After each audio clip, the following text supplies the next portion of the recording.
Le réveil a percé l'obscurité à 5h30. La main de Garrett Ashford a trouvé le bouton avant même que ses yeux ne s'ouvrent. Un réflexe musculaire acquis après 16 ans de briefing avant l'aube. Des opérations qui commençaient alors que la plupart des gens rêvaient encore. Il est resté immobile pendant 3 secondes, écoutant la maison se tasser autour de lui. Puis il a basculé ses jambes hors du lit et s'est levé. Le sol était froid sous ses pieds nus. Dans le New Hampshire, le printemps arrivait tard et repartait tôt. Et le matin portait encore la morsure de l'hiver. Il a suivi sa routine sans y penser.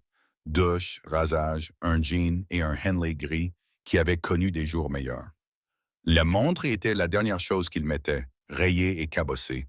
Le genre de montre qu'on ne pouvait acheter dans aucun magasin. De dotation militaire.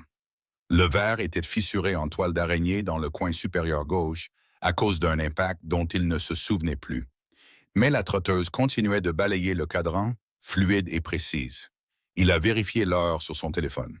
6h03. Il a eu un petit ricanement. La montre avançait de 11 secondes, comme toujours. Au bout du couloir, la porte de Nora était entr'ouverte. Elle dormait avec un bras jeté au-dessus de sa tête, emmêlé dans des draps décorés d'étoiles et de lunes. Des draps qu'elle avait choisis il y a 3 ans et qu'elle refusait de remplacer. 12 ans et déjà l'impression d'en avoir 20. La semaine dernière, elle lui avait dit qu'elle était trop vieille pour les motifs célestes. Mais quand il lui avait proposé d'en acheter de nouveaux, elle avait fait marche arrière. Garrett s'est tenu sur le seuil et l'a regardé respirer, calme et profonde. Le va-et-vient de sa poitrine qui ne cessait d'être un miracle. 6 ans que Rebecca était morte. 6 ans qu'il faisait ça tout seul. Et il se réveillait encore certaines nuits en panique, convaincu d'avoir échoué à la seule mission qui comptait vraiment. La cuisine était petite et démodée, avec ses placards d'origine des années 1920 qu'il avait lui-même rénovés. Il avait décapé des décennies de peinture pour retrouver le chêne nu. Il a préparé du café dans la cafetière à piston que Rebecca avait insisté pour acheter. C'était à l'époque où il venait d'emménager et où tout semblait possible. L'eau a bouilli, la mouture a gonflé, et 4 minutes plus tard, il enserrait de ses 2 mains une tasse de quelque chose d'assez fort pour décaper de la peinture. Il l'a bu noir, debout devant de la fenêtre qui donnait sur le jardin. La balançoire était toujours là où il l'avait construite quand Nora avait 4 ans. Elle était rouillée maintenant et inutilisée. Un monument à une enfance qui s'envolait plus vite qu'il ne pouvait le suivre. Son téléphone a vibré sur le comptoir. Un texto de Hayes. Nuit calme, rien à signaler. Garrett a répondu d'un pouce. Merci pour le point. Le lieutenant Michael Hayes effectuait des patrouilles périodiques devant la maison depuis 1 mois. Depuis que Dalton Voss était entré au poste de police et avait demandé, aussi nonchalamment que pour commander un café, si Ashford vivait toujours en ville. Hayes avait été caporal dans les Marines avant l'école de police. Il comprenait le genre de rancune qui survivait aux papiers de démobilisation et aux séances de thérapie. Il avait pris Garrett à part un matin après le café et lui avait exposé les choses clairement. Voss posait des questions, et ce genre de questions restait rarement théorique. Garrett a posé le téléphone et a fini son café. La maison craquait autour de lui. Le vieux bois qui se tassait, les tuyaux qui se dilataient au démarrage de la chaudière. Il avait acheté cette maison avec Rebecca quand il croyait encore que les déploiements n'étaient que des inconvénients temporaires. Quand le plan était qu'il finisse ses 20 ans de service et prenne sa retraite pour faire quelque chose de normal. Menuisier peut-être. Professeur de travaux manuels au lycée. Quelque chose qui ne l'obligerait pas à être absent 8 mois sur 12. Manquant les anniversaires, les fêtes et les 1000 petits moments qui tissent un mariage. Le cancer avait réécrit ce plan. Rapide et brutal, avaient dit les médecins. C'était leur façon d'admettre qu'ils ne pouvaient absolument rien y faire. Stade 4 au moment où les symptômes sont apparus. Métastasé au-delà de la chirurgie, au-delà du traitement, au-delà de tout sauf de la morphine et de l'attente. Il était à Kandahar quand le diagnostic est tombé. Il est rentré à la maison en 48 heures et a passé les 11 semaines suivantes à la regarder s'éteindre. Lui tenant la main, lui mentant sur son apparence, alors qu'ils connaissaient tous les deux la vérité. 3 semaines après l'enterrement, il est entré dans le bureau de son commandant et a présenté sa démission. Personne n'avait essayé de l'en dissuader. Il comprenait ce dont Nora avait besoin, ce dont il avait besoin. Ce que rester dans l'armée leur coûterait à tous les deux. 16 ans de service, de multiples décorations, le genre de dossier qui faisait passer une retraite anticipée pour raisonnable plutôt que désespérée. Il avait vidé son casier, rendu son équipement et était rentré chez lui pour apprendre à être un père célibataire, sans manuel d'instruction et sans renfort. 6 ans plus tard, il n'avait toujours pas toutes les réponses, mais Nora était vivante, en bonne santé et dormait au bout du couloir. Et ça comptait pour quelque chose. À 7h15, il a monté les escaliers et a frappé à sa porte. Pas de réponse. Il a frappé plus fort et a entendu un grognement de l'intérieur. Sa voix s'est sortie, étouffée par l'oreiller. Encore 5 minutes, il a poussé la porte. Elle n'avait pas bougé, toujours affalée sur le lit comme si la gravité avait cessé de fonctionner. 5 minutes se transforment en 10 et 10 en retard. Debout. Un autre grognement, mais elle s'est retournée et l'a regardé avec des yeux collés par le sommeil. Ses cheveux étaient en bataille, châtain foncé et emmêlés, de la même couleur que ceux de Rebecca. Elle avait aussi les pommettes de sa mère. Cette architecture délicate qui briserait des cœurs dans quelques années. Mais Garrett essayait de ne pas penser à cet avenir-là. C'est samedi, a-t-elle marmonné. Et tu as foot à 9 heures. Je déteste le foot. Tu m'as supplié de t'inscrire. C'était l'année dernière. J'ai évolué. Il a croisé les bras et s'est appuyé contre le cadre de la porte. L'évolution ne te dispense pas de tes engagements. Tu t'es inscrite pour la saison de printemps. Tu joues la saison de printemps. Debout. Elle s'est assise, les draps glissants, vêtue d'un T-shirt trop grand qu'elle avait volé dans son tiroir. Je peux au moins avoir des pancakes? Après ta douche et après t'être brossé les dents. C'est du chantage. C'est de l'éducation parentale. Elle lui a jeté un oreiller. Il l'a attrapé d'une main et le lui a renvoyé. Elle souriait maintenant, les dernières strass de sommeil s'effaçant. C'était leur routine, le rythme qu'ils avaient construit ensemble en 6 ans à s'apprivoiser. Une négociation déguisée en dispute, des limites enveloppées de plaisanteries. Elle est sortie du lit et s'est traînée vers la salle de bain. Il est retourné en bas pour commencer les pancakes. Et 8h30, ils étaient dans son pick-up, un vieux Ford Ranger, avec 200 000 miles au compteur et une transmission qui patinait en troisième. Nora était assise sur le siège passager, son sac de foot à ses pieds. Elle avait des écouteurs, mais le volume était assez bas pour qu'il devine qu'elle n'écoutait pas vraiment. La ville défilait par les fenêtres, petite et tranquille. Le genre d'endroit où les gens emménagent quand ils veulent disparaître de ce qu'ils ont laissé derrière eux. Garrett l'avait choisi pour cette raison précise. Personne ici ne connaissait les missions, les déploiements, les opérations classifiées qui le réveillaient encore à 3 heures du matin, le cœur battant et le corps trempé de sueur. Il l'a déposée au complexe de foot et l'a regardée trotter vers le terrain où son équipe s'échauffait déjà.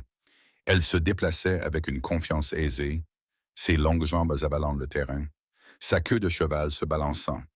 Quelques autres filles ont crié son nom, elle a fait un signe de la main. Puis elle a été absorbée par le groupe, impossible à distinguer de n'importe quelle autre fille de 12 ans dont le plus grand souci était de savoir si elle serait titulaire ou sur le banc. Garrett a quitté le parking et s'est dirigé vers le Riverside Café. C'était le même trajet qu'il faisait chaque samedi matin.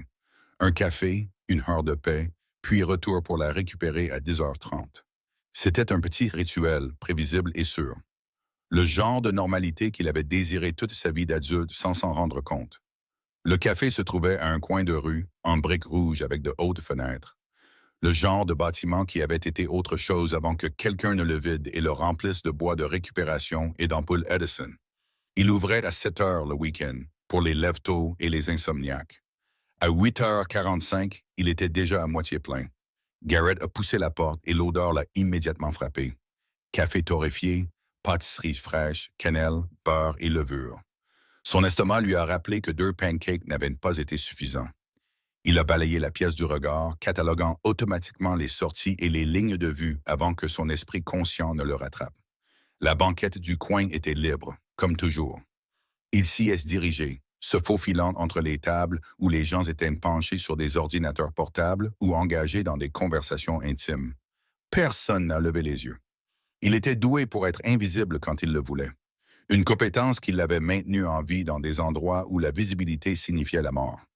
La banquette lui permettait d'avoir le dos au mur et une vue dégagée sur l'entrée et toute la salle. Il s'est glissé à l'intérieur et a posé son téléphone sur la table, face cachée. La montre à son poignet gauche a capté la lumière du matin qui filtrait par les fenêtres. Le verre rayé projetait de minuscules arcs-en-ciel sur le stratifié usé. Tessa est apparue avec une cafetière et un sourire sincère malgré l'heure matinale.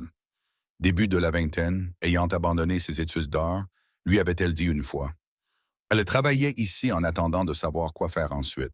Elle avait le genre d'optimisme qui n'avait pas encore été érodé, et Garrett l'aimait bien pour ça. Comme d'habitude. Il a hoché la tête. Elle a versé. La vapeur s'élevant entre eux. Il a enroulé ses mains autour de la tasse avant même qu'elle ne soit pleine. La chaleur a traversé la céramique jusqu'à ses paumes, l'ancrant dans ce moment, ce lieu, cette version de lui-même qui n'était qu'un type buvant un café un samedi matin. Tessa est passée à la table suivante et Garrett est resté avec son café, sans lire, sans faire défiler son téléphone, juste présent, conscient de chaque mouvement dans la pièce sans sembler le remarquer. Le couple près de la fenêtre qui se disputait à voix basse. L'étudiant dans le coin avec des écouteurs, hochant la tête sur un rythme que personne d'autre ne pouvait entendre. Le vieil homme 2 tables plus loin, chemise en flanelle et main burinée, remplissant ses mots croisés avec un crayon usé jusqu'au bout.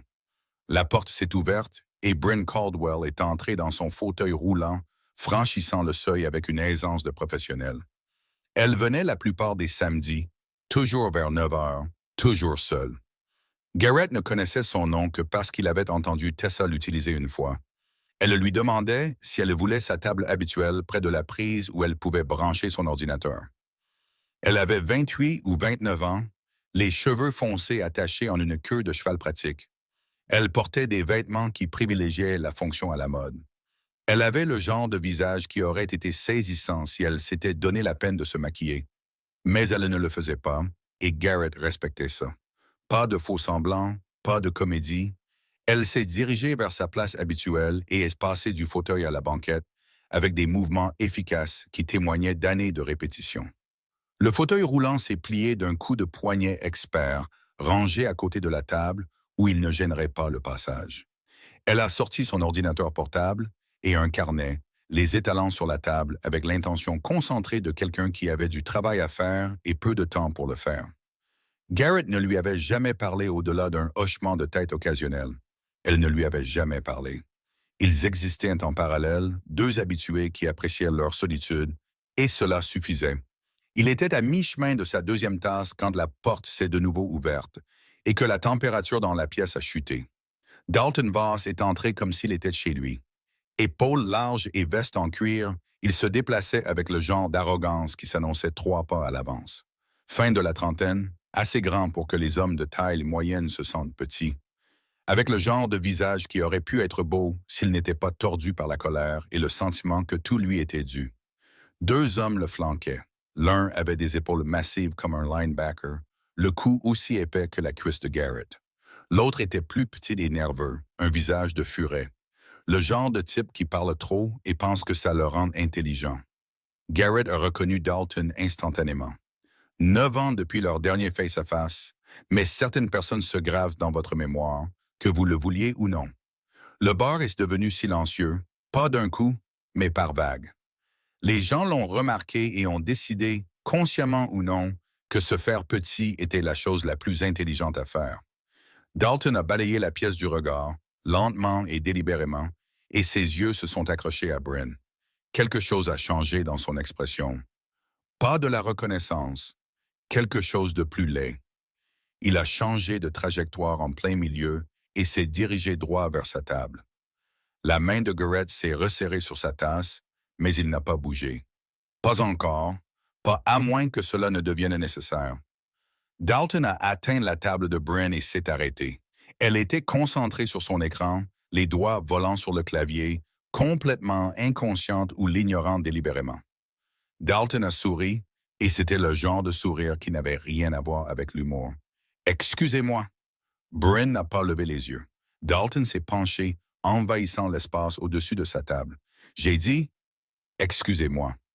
Cette fois, elle a levé les yeux et Garrett a vu le moment exact où elle a compris la situation. Son expression est devenue soigneusement neutre. Le masque que les gens apprennent à porter lorsque la confrontation est inévitable et que la fuite n'est pas une option. « Je peux vous aider » Dalton a montré la banquette. Vous prenez beaucoup de place ici. Une table pour 4, juste pour vous. Ça semble égoïste. Le café était devenu complètement silencieux maintenant. Même la machine à expresso semblait retenir son souffle. La voix de Bryn est restée calme. Il y a d'autres tables de disponibles. Mais j'aime bien celle-ci. Alors je suis sûr que vous l'apprécierez quand je partirai dans 1 heure. Le sourire de Dalton s'est élargi. Il s'est tourné vers ses amis, jouant pour un public. Vous entendez ça? 1 heure, comme si l'endroit lui appartenait. Le grand Harry, un son comme des pierres dans un broyeur à ordures. Celui au visage de Fury a souri, montrant trop de dents. Dalton s'est retourné vers Bryn, et sa main a jailli plus vite que Garrett ne s'y attendait. Elle a frappé la table assez fort pour faire sursauter son café. Le liquide a débordé, se répandant sur la table en une tache sombre qui rampait vers son ordinateur portable. Elle a reculé brusquement, les mains en l'air, et sa chaise a roulé de quelques centimètres avant de heurter le mur. « Oups! » La voix de Dalton dégoulinait de fausses excuses. « Quelle maladresse de ma part! » Bryn a attrapé des serviettes, essayant de sauver son ordinateur, mais le café s'infiltrait déjà dans le clavier. Son visage était devenu blanc, la colère et la peur se disputant la domination, et elle perdait le combat pour rester calme. Garrett a posé sa tasse et s'est levé. Le mouvement a attiré tous les regards de la pièce. Le regard de Dalton s'est tourné vers lui, et la reconnaissance l'a frappé comme un coup physique. Le visage de Dalton est passé par la surprise, puis la rage, puis quelque chose de proche de la joie, tout ça en l'espace de 2 secondes. « Tiens, tiens !» Dalton a écarté les bras, une invitation et une menace. « Garrett Ashford. » Garrett a marché vers eux, ni vite ni lentement, mesuré, contrôlé. La façon dont on approche un fil-piège qu'on sait être là mais qu'on ne peut pas voir. « Tu dois t'en aller. » Sa voix était basse, chaque mot délibéré, et elle a tranché le silence comme une lame. Dalton a cligné des yeux, décontenancé par le calme, par l'absence totale de peur ou d'agressivité. Il s'attendait à de la colère, à une réaction dont il pourrait se nourrir, qu'il pourrait utiliser comme carburant. Dalton s'est vite ressaisi, forçant un rire. « Sinon quoi, tu vas me forcer? » Garrett s'est arrêté à 1 mètre de distance, assez près pour agir, assez loin pour donner un choix à Dalton. « Je te demande de la laisser tranquille. » « Demander? » Dalton a goûté le mot, le faisant rouler dans sa bouche. « C'est poli, très différent du type dont je me souviens. Le type qui a laissé mon frère mourir. » L'air est devenu électrique. L'expression de Garrett n'a pas changé, mais quelque chose dans son immobilité a bougé, comme une faille tectonique qui se stabilise avant le tremblement de terre. Vincent a fait un choix. Il a sauvé 8 hommes. Il est mort en hurlant. Il est mort en héros. Le visage de Dalton s'est tordu. N'ose même pas. Ne reste pas là à parler de mon frère comme si tu le connaissais. Comme si tu t'en souciais. Tu l'as abandonné. Tu as annulé la mission. Tu l'as laissé derrière toi et tu es rentré à la maison. Et lui, non. Garrett a tout absorbé, a laissé les mots le traverser. Il les avait déjà entendus dans sa propre tête, dans les heures sombres où le sommeil ne venait pas. La différence, c'est qu'il avait fait la paix avec ce choix, ou du moins aussi proche de la paix qu'on puisse l'être avec des décisions prises sous le feu de l'ennemi, avec des informations incomplètes et des vies en jeu. Il ne s'agit pas de Vincent. Il s'agit de toi qui cherches la bagarre. Peut-être bien. Dalton s'est approché, poitrine contre poitrine maintenant. Il a envahi l'espace entre eux jusqu'à ce que Garrett puisse sentir l'odeur de whisky sur son haleine. Boire en journée à 9 heures du matin. Ça explique une partie de son imprudence. Tu as un problème avec ça? Garrett n'a pas bougé, n'a pas reculé, ne s'est pas mis en garde. Il est juste resté là avec le genre de patience qui vient de savoir exactement comment cela se terminerait si ça tournait mal. Va-t'en, c'est la dernière fois que je le dis. La main de Dalton s'est levée et a poussé l'épaule de Garrett, le talon de la paume enfoncé durement dans l'articulation, pour tester, provoquer, supplier une escalade. Garrett a absorbé l'impact, son corps reculant légèrement avant de se stabiliser. Il n'a pas repoussé, n'a pas saisi le poignet de Dalton. Il est juste resté debout et a laissé le moment respirer. Derrière le comptoir, Tessa avait son téléphone collé à l'oreille, les lèvres bougeant silencieusement. « Bien, Que la police vienne, qu'il règle ça. Garrett pouvait attendre. Il était excellent pour attendre, mais Dalton, non. La deuxième poussée est venue plus fort. Les deux mains contre la poitrine de Garrett, destinées à le projeter contre le mur. Garrett a bougé avec l'élan, faisant 2 pas contrôlés en arrière. Il a utilisé l'élan pour créer de la distance au lieu de la résistance. Sa colonne vertébrale a touché la brique et il a cessé d'attendre. Allez, la voix de Dalton s'est brisée, de la salive volant. Fais quelque chose. Frappe-moi. Je sais que tu en as envie. Garrett n'en avait pas envie. C'était la chose que Dalton ne pouvait pas comprendre. L'erreur de calcul fondamentale au cœur de toute cette confrontation. Garrett n'avait rien à prouver. Aucun ego investi dans la domination ou le fait de sauver la face. Il avait déjà gagné plus de combats que Dalton n'en connaîtrait jamais. Il avait survécu à des choses qui auraient brisé la plupart des hommes. Il avait fini de se prouver quoi que ce soit à qui que ce soit. Mais Dalton était engagé maintenant, trop loin pour reculer. Pas avec ses amis qui regardaient, pas avec des téléphones qui enregistraient probablement, pas avec sa fierté enroulée autour de sa gorge comme un nœud coulant. Il a lancé le coup de poing. Un crochet large et ample, télégraphié à 1 mètre de distance. Le genre de coup de poing que quelqu'un lance quand il n'a jamais été entraîné. Quand il a appris à se battre dans les films et les bagarres de bar, plutôt qu'avec des hommes qui comprennent la violence comme un langage avec une grammaire et une syntaxe. Garrett l'a vu venir de loin. Il a eu le temps de réfléchir, le temps de choisir, le temps de calculer exactement comment cela se terminerait. Il pouvait esquiver, laisser le coup de poing passer au-dessus de sa tête, laisser Dalton trébucher en avant, déséquilibré, et s'en aller pendant qu'il se remettait. Mais ça ne mettrait pas fin à ça. Dalton reviendrait, escaladerait, finirait par blesser quelqu'un. Peut-être pas aujourd'hui, peut-être pas Garrett, mais quelqu'un. Alors Garrett a bougé. Pas de façon dramatique, pas de façon tape à l'œil, juste précis. Il a transféré son poids sur son pied gauche et a tourné son épaule, se glissant à l'intérieur de la garde de Dalton, alors que le coup de poing passait dans l'espace où sa tête se trouvait une fraction de seconde plus tôt. Sa main gauche s'est levée et a attrapé le poignet tendu de Dalton, les doigts s'enroulant autour de l'os et du tendon avec juste assez de pression. Sa main droite s'est verrouillée sur le coude de Dalton, le pouce trouvant le groupe de nerfs à l'intérieur de l'articulation. Une prise de contrôle de base. Le genre enseigné dans tous les cours de combat militaire. Le genre qui fonctionne parce qu'elle repose sur le levier et l'anatomie plutôt que sur la force brute. Garrett a fait pivoter le bras de Dalton, pas fort, pas vite, juste ferme et contrôlé. Il a suivi l'amplitude de mouvement naturel jusqu'à ce que la résistance devienne soumission. Le corps de Dalton a suivi parce qu'il n'avait pas le choix. L'articulation de l'épaule ne bouge que dans certaines directions. Si on la combat, quelque chose se déchire. Si on la suit, on reste intact. 3 secondes. C'est tout ce qu'il a fallu. 3 secondes, et Dalton faisait face au mur, le bras droit coincé derrière son dos à un angle qui rendait tout mouvement impossible sans dislocation. Sa main gauche était pressée à plat contre la brique, soutenant son poids. Et Garrett se tenait derrière lui, proche, contrôlant l'angle avec des micro-ajustements qui semblaient sans effort, mais qui étaient le produit de milliers d'heures d'entraînement. Dalton s'est débattu, les muscles se tendant, essayant de repousser, essayant de se libérer. Garrett a augmenté la pression juste assez pour le figer sur place. Pas assez pour le blesser, juste assez pour envoyer un message très clair. Continue de te battre et ça va empirer. Arrête de bouger. La voix de Garrett était calme, presque douce. Tu vas te faire mal. Le café était devenu absolument silencieux.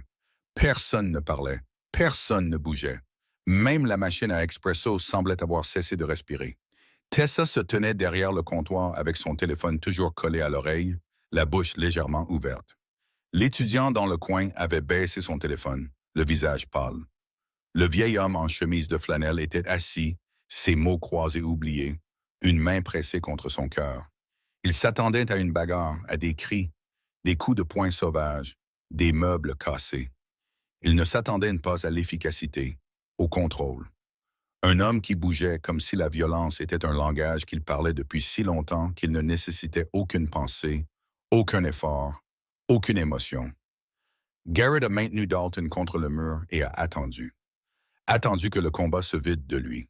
Attendu que la réalité s'impose. Attendu le moment où Dalton comprendrait qu'il avait fait une très grave erreur au sujet de l'homme tranquille dans la banquette du coin. Ça a pris plus de temps que Garrett ne s'y attendait. Dalton a continué de se débattre, de tester la prise, de refuser d'accepter ce qui se passait. Mais finalement, inévitablement, le combat s'est vidé de lui d'un seul coup, comme l'air s'échappant d'un pneu crevé. Ses muscles se sont relâchés. Sa respiration est devenue saccadée. Garrett a senti le changement, a senti le moment où la résistance est devenue soumission.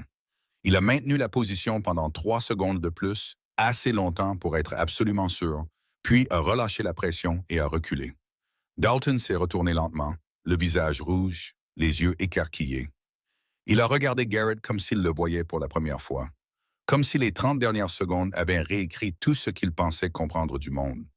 Sa bouche s'est ouverte, s'est fermée, s'est rouverte. Aucun mot n'est sorti. Garrett a mis de la distance entre eux, 2 pas, puis 3. Il s'est déplacé sur le côté pour ne pas bloquer Dalton contre le mur, lui donnant de l'espace, lui donnant une sortie. Le positionnement était délibéré, non menaçant. Les mains de Garrett pendaient librement à ses côtés, son poids centré. Il ne poursuivait pas, ne pressait pas, il maintenait juste la limite qu'il avait fixée. Des sirènes ont percé le silence, faibles au début, puis plus fortes, se rapprochant. La tête de Dalton s'est tournée vers le son. La panique a vacillé sur son visage. Il a regardé Garrett, et regardé la porte, et regardé de nouveau Garrett. Garrett a secoué la tête une fois. Un petit mouvement. Un message clair. Ne cours pas. Dalton est resté où il était. 2 voitures de police se sont arrêtées devant, les gyrophares clignotants.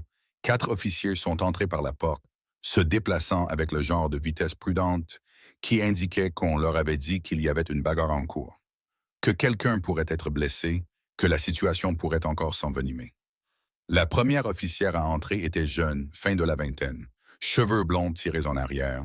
Sa main reposait sur sa ceinture près de sa radio, pas sur son arme, mais assez près pour que ça compte.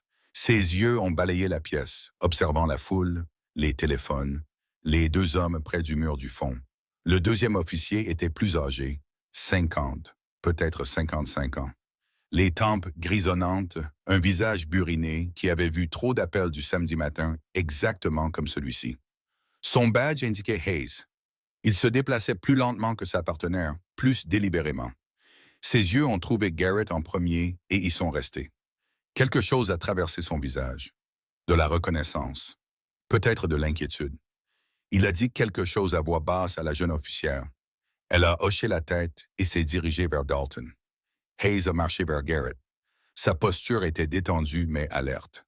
La démarche de quelqu'un qui avait fait ça assez de fois pour savoir que les suppositions pouvaient vous blesser.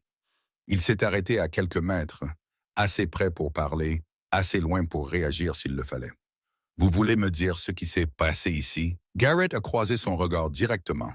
Il n'a pas détourné les yeux, n'a pas gigoté, ne s'est pas précipité pour expliquer ou se défendre. Il est juste resté là et a laissé Hayes l'évaluer. Il a renversé sa table. Garrett a fait un geste vers Bryn, toujours assise dans sa banquette, son ordinateur portable dégoulinant de café sur ses genoux, délibérément. Puis il a tenté de frapper. Hayes a regardé la table, a regardé la tache qui s'étalait sur le stratifié, a regardé de nouveau le visage de Garrett. Ses yeux sont tombés brièvement sur la montre au poignet de Garrett. Modèle militaire standard. Le genre qu'on ne peut pas acheter en magasin. Le genre qu'on gagne. L'expression de Hayes a légèrement changé. Pas beaucoup, juste assez. Et qu'avez-vous fait? Je l'ai maîtrisé. Je ne l'ai pas frappé. Je ne l'ai pas blessé. Je l'ai juste maintenu jusqu'à ce qu'il s'arrête. Hayes a regardé par-dessus son épaule. La jeune officière avait Dalton contre un autre mur. Une position différente maintenant, mais la même posture de défaite. Elle lui parlait à voix basse. Habib Papa à voix basse, prenant sa carte d'identité. Dalton coopérait, tout son esprit combatif avait disparu. Tessa est apparue à l'épaule de Hayes, le téléphone toujours à la main. Sa voix tremblait légèrement. C'est vrai, ce type, elle a montré Dalton, est entré et est allé droit sur elle. Elle a montré Bryn, il a renversé sa table exprès et commencé à le pousser. Elle a montré Garrett. Tout le monde l'a vu. Le vieil homme en chemise de flanelle s'est levé et s'est approché. Sa voix était rauque, usée par une vie de cigarettes, de travail acharné, ou les deux. Elle a raison. C'est le grand qui a commencé. Celui-ci s'est juste défendu. Il n'a pas fait plus que ce qu'il fallait. Hayes a de nouveau regardé Garrett, vraiment regardé cette fois. Il a observé sa façon de se tenir, sa posture, la façon dont ses yeux suivaient les mouvements sans que sa tête ne tourne, la montre, les vêtements délavés, la confiance tranquille de quelqu'un qui n'avait rien à prouver. Vous êtes un ancien militaire. Ce n'était pas vraiment une question, c'était une confirmation. Garrett a hoché la tête une fois. Quelle branche? La marine. Combien de temps? 16 ans. Hayes a attendu. Quand Garrett n'a pas offert plus d'informations, il n'a pas insisté. Il a juste hoché la tête comme s'il avait obtenu exactement la réponse qu'il attendait. Il s'est tourné vers sa partenaire et a fait un petit signe de la main. Elle a hoché la tête en retour et a commencé à escorter Dalton vers la porte. La voix de Dalton s'est brisée sur la question. Suis-je en état d'arrestation? La voix de la jeune officière était professionnellement neutre. Vous êtes évacué pour trouble à l'ordre public. On parlera dehors. Dalton a regardé Garrett une dernière fois. Son expression était compliquée. Peur, embarras, peut-être quelque chose qui ressemblait presque à du respect. Il n'a rien dit. Il s'est juste retourné et est sorti avec la main de l'officière sur son coude. Hayes les a regardés partir, puis s'est retourné vers Garrett. Vous voulez porter plainte? Garrett a secoué la tête. Vous voulez qu'un rapport soit fait? Un autre hochement de tête. Vous êtes sûr? On a des témoins. On a probablement des vidéos.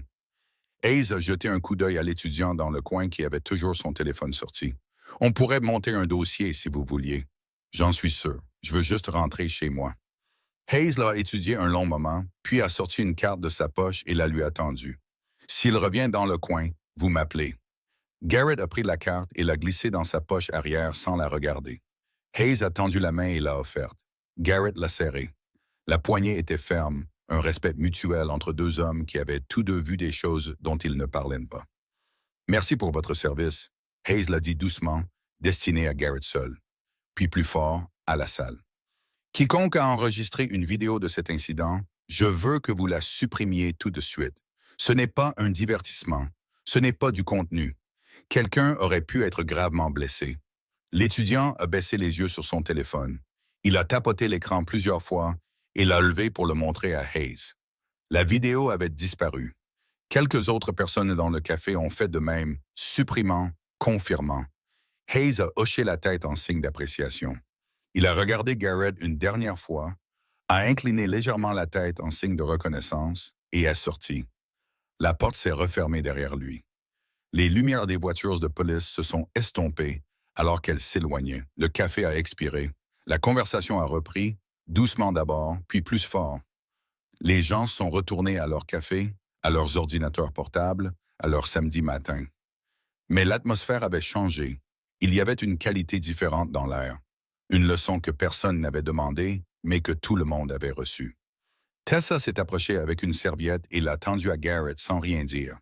Il l'a prise, a essuyé le café sur son jean, là où Dalton avait renversé sa table plus tôt, et a laissé tomber la serviette sur sa banquette. Sa tasse était toujours là, le café devenu froid. Il a regardé sa montre. 9h47. Il avait le temps avant de devoir aller chercher Nora, mais il ne voulait plus rester ici. Il ne voulait pas être regardé. Il ne voulait pas de questions. Il s'est dirigé vers le comptoir. Tessa était de retour derrière, sa main plus stable qu'auparavant. Combien pour le café? Elle a secoué la tête. C'est pour la maison. Je préfère payer.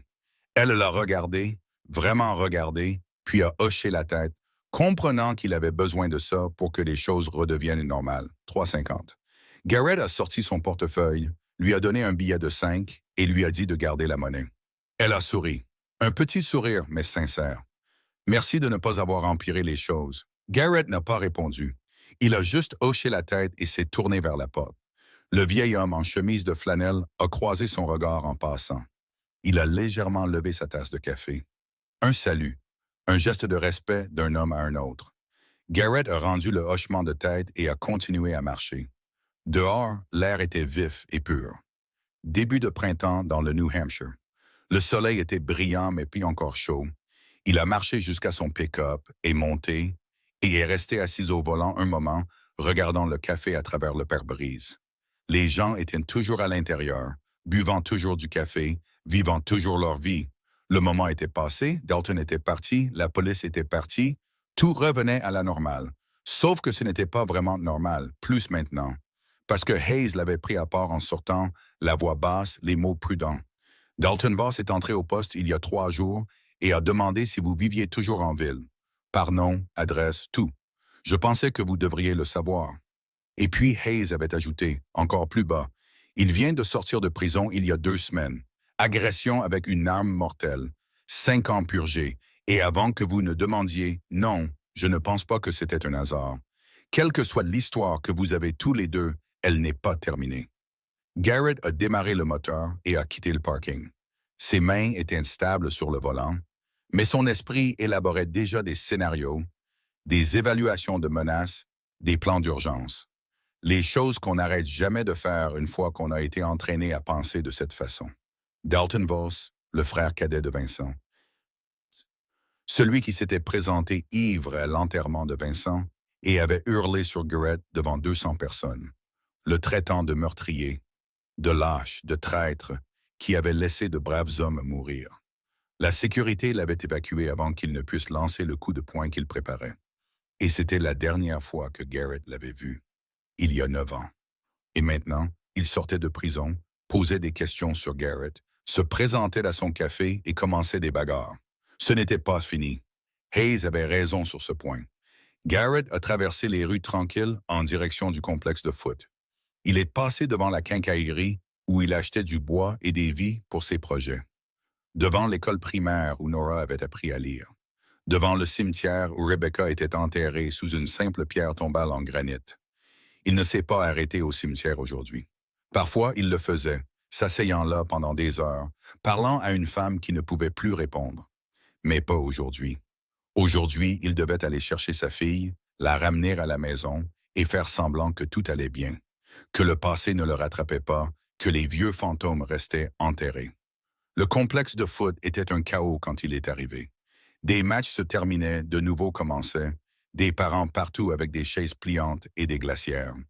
Il a repéré Nora sur la touche, en train de parler à Emma Rodriguez, sa meilleure amie depuis la 2e année. Elle a vu son pick-up et a fait un grand signe de la main enthousiaste, celui dont elle n'avait pas encore appris à avoir honte. Il a répondu à son signe, elle a dit quelque chose à Emma et attrapé son sac et a trotté vers lui. Elle est montée, légèrement essoufflée, le visage rouge d'avoir couru. Comment ça s'est passé? On a gagné 3-2. J'ai fait une passe décisive. C'est ma fille. Elle a souri en bouclant sa ceinture. On peut manger une pizza pour le déjeuner? On a des restes à la maison. La pizza, c'est meilleur. La pizza, c'est cher. T'es tellement un père. C'est littéralement mon travail. Elle a ri et a sorti son téléphone, faisant défiler les messages de son groupe de discussion d'équipe. Garrett a quitté le parking et a pris la direction de la maison. Et pendant quelques minutes, tout a semblé normal.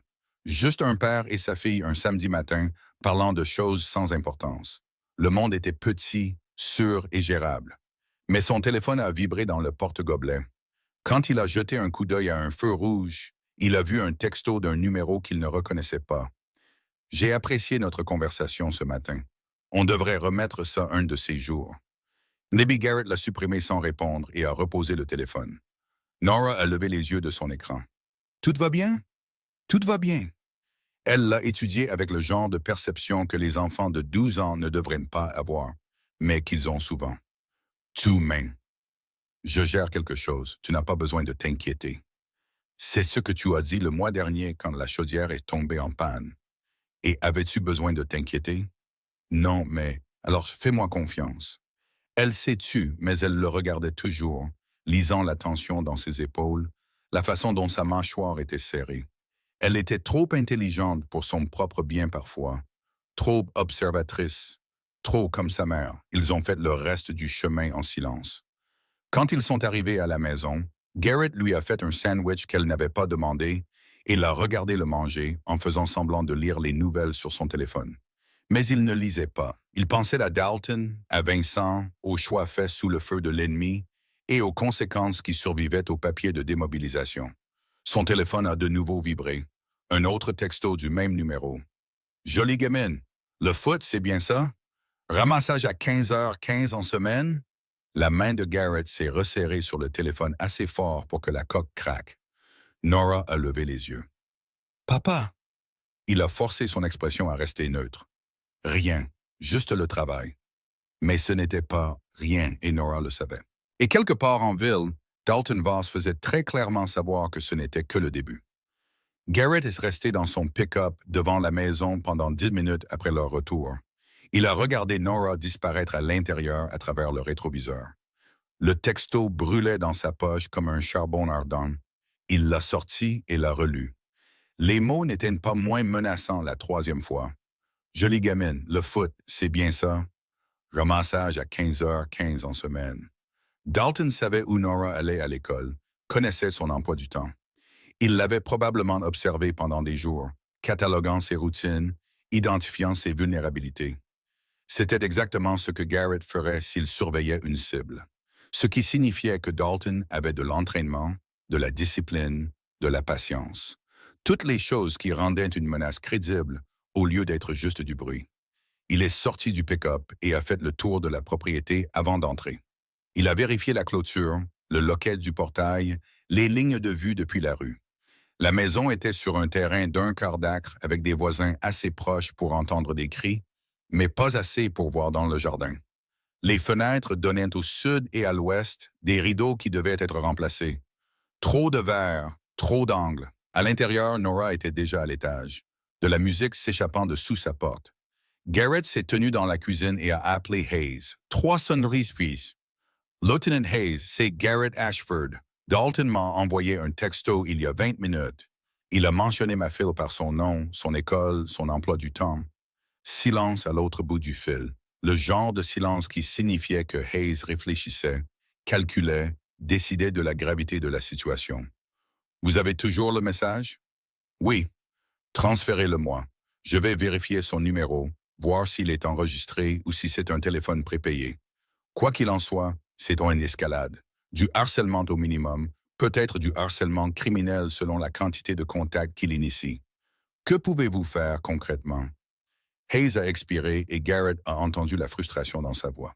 Pas grand-chose jusqu'à ce qu'il fasse quelque chose de concret. Envoyer un texto n'est pas un crime. Mentionner votre fille n'est pas une menace à moins qu'il ne la menace explicitement de mal. Le mieux que je puisse faire est d'augmenter les patrouilles dans votre secteur, peut-être avoir une conversation avec lui pour qu'il reste à l'écart. Ça ne fera que l'énerver. Probablement, mais ça lui fera savoir qu'on le surveille. Parfois, ça suffit. Garrett en doutait. Les hommes comme Dalton ne répondaient pas aux avertissements. Ils répondaient aux conséquences, et les conséquences nécessitaient une action. Et l'action était exactement ce que Dalton voulait. Une excuse, une justification. La preuve que Garrett était l'agresseur, que tout ce qui suivrait était de la légitime défense. J'ai besoin de savoir ce qu'il a fait il y a 5 ans. L'accusation d'agression. Hayes est resté silencieux un instant de trop. Vous ne voulez pas savoir. Dites-le-moi quand même. Une autre pause, puis Hayes a parlé lentement, choisissant ses mots avec soin. Bagarre de bar. Ça a commencé pour une femme, ça s'est terminé avec Dalton plantant une bouteille cassée dans l'épaule d'un gars. Il a sectionné une artère. La victime a failli se vider de son sang sur le sol. Dalton a plaidé la légitime défense, a dit que le gars avait frappé en premier, mais 3 témoins ont dit le contraire. Le jury l'a condamné pour agression avec une arme mortelle. Le juge lui a donné 7 ans, il en a purgé 5 pour bonne conduite. Garrett a digéré ça. Artère sectionnée, ce n'était pas de la violence de bagarre de bar, c'était délibéré, ciblé. Le genre de blessure que vous infligez quand vous voulez que quelqu'un saigne, souffre, porte un souvenir pour le reste de sa vie. Il a d'autres antécédents? Trouble à l'ordre public quand il avait 23 ans. Ivresse sur la voie publique 2 fois. Un appel pour violence domestique d'une ex-petite amie il y a 8 ans, mais elle n'a pas voulu porter plainte. Le gars a un schéma, mais rien qui n'ait tenu jusqu'à l'incident de la bouteille. Et son service militaire? Marines, il a servi 6 ans, est parti avec une démobilisation générale. Les dossiers sont scellés, mais général signifie généralement que quelque chose s'est passé qui n'était pas assez grave pour une démobilisation déshonorante, mais pas assez bon pour une honorable. Mon avis, problème de discipline, insubordination, peut-être abus de substances. Garrett l'a remercié et a mis fin à l'appel. Il est resté dans la cuisine et a regardé le réfrigérateur couvert de dessins de Nora de l'école primaire. Il se fanait maintenant, tenu par des aimants en forme de fruits. Elle avait dessiné une famille une fois, des bonnes chums allumettes se tenant la main. Maman, papa, Nora et un chien qu'ils n'avaient jamais eu. Rebecca avait gardé celui-là sur le frigo jusqu'au jour de sa mort, et Garrett n'avait pas pu l'enlever après. Son téléphone a vibré. Un autre texto de Dalton. Pas de réponse. C'est impoli. Je pensais que les Sills avaient de meilleures manières. Garrett a éteint le téléphone et l'a posé sur le comptoir.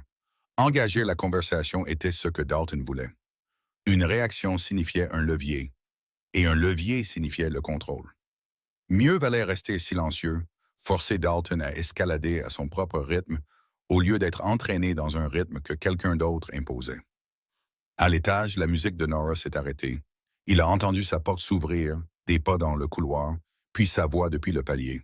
« Papa, ça va en bas? »« Ça va, je vérifie juste mes messages. » Elle est apparue en haut des escaliers, toujours en tenue de foot, la queue de cheval se défaisant. « Tu es resté là pendant au moins 5 minutes. » Je réfléchis. « À quoi? » À comment te garder en sécurité sans te faire peur, à savoir si je dois t'envoyer ailleurs jusqu'à ce que ça se calme, à savoir si les choses se calment vraiment un jour, ou si elles se tairent et attendent. À ce qu'on va manger pour le dîner? Elle a levé les yeux au ciel, mais elle souriait. Menteur, tu ne réfléchis jamais autant à la nourriture. On finit toujours par manger des pâtes ou du poulet. Alors ce sera des pâtes. Je peux inviter Emma? Pas ce soir. Le sourire s'est effacé. Pourquoi pas? Parce que je l'ai dit. Ce n'est pas une raison. C'est la seule que tu auras. Elle l'a fixé et il l'a regardé essayer de décider si elle devait insister, si cela valait la peine de se battre. Elle a dû voir quelque chose sur son visage qui l'a fait changer d'avis, car elle a juste haussé les épaules et est retournée dans sa chambre. Garrett a fait des pâtes parce que c'était facile et ne demandait aucune réflexion. Eau bouillie, nouilles jetées dedans, sauce chauffée d'un bocal. Nora est descendue quand il l'a appelée, et mangé en silence et est remontée sans demander la permission de sortir de table. La maison semblait trop silencieuse après son départ, trop grande. Chaque craquement et bruit de tassement était amplifié. Il a fait la vaisselle et a vérifié les serrures de chaque fenêtre, a testé le pain dormant des portes d'entrée et de derrière, s'est assuré que la lumière à détecteur de mouvement dans l'allée fonctionnait. Puis il est allé au garage et a descendu la boîte de sécurité de l'étagère au-dessus de l'établi. La combinaison a tourné sans accroc sous ses doigts. 22 août 2018, l'anniversaire de Rebecca. À l'intérieur, enveloppé dans une toile cirée, se trouvait le Sig Sauer P 226 qu'il avait porté à l'étranger. Il ne l'avait pas touché depuis 6 ans, pas depuis qu'il l'avait nettoyé une dernière fois avant de le ranger. Le poids était familier dans sa main, équilibré et solide. Le simple fait de le tenir a ravivé une mémoire musculaire qu'il avait passé des années à essayer d'oublier. Il a vérifié la chambre vide, puis le chargeur. 15 cartouches, des douilles en laiton propre et non corrodées. Il l'a démonté sur l'établi, inspectant chaque composant, passant un chiffon sur le canon et la glissière. Tout était en ordre. Il l'a remonté, a chargé le chargeur, a chambré une cartouche et a mis la sécurité. Puis il est resté là à le tenir, sentant le poids, se demandant ce qu'il était en train de faire. Ce n'était pas l'étranger, ce n'était pas un combat. C'était le New Hampshire, sa maison. Sa fille à l'étage faisant ses devoirs ou envoyant des textos à ses amis, ou quoi que fassent les jeunes de 12 ans le samedi soir. Avoir une arme ne le rendait pas plus en sécurité. Ça le rendait dangereux. Et dangereux était exactement ce que Dalton voulait qu'il soit. Il a déchargé l'arme, l'a remise dans la boîte de sécurité, a tourné la combinaison et l'a reposée sur l'étagère.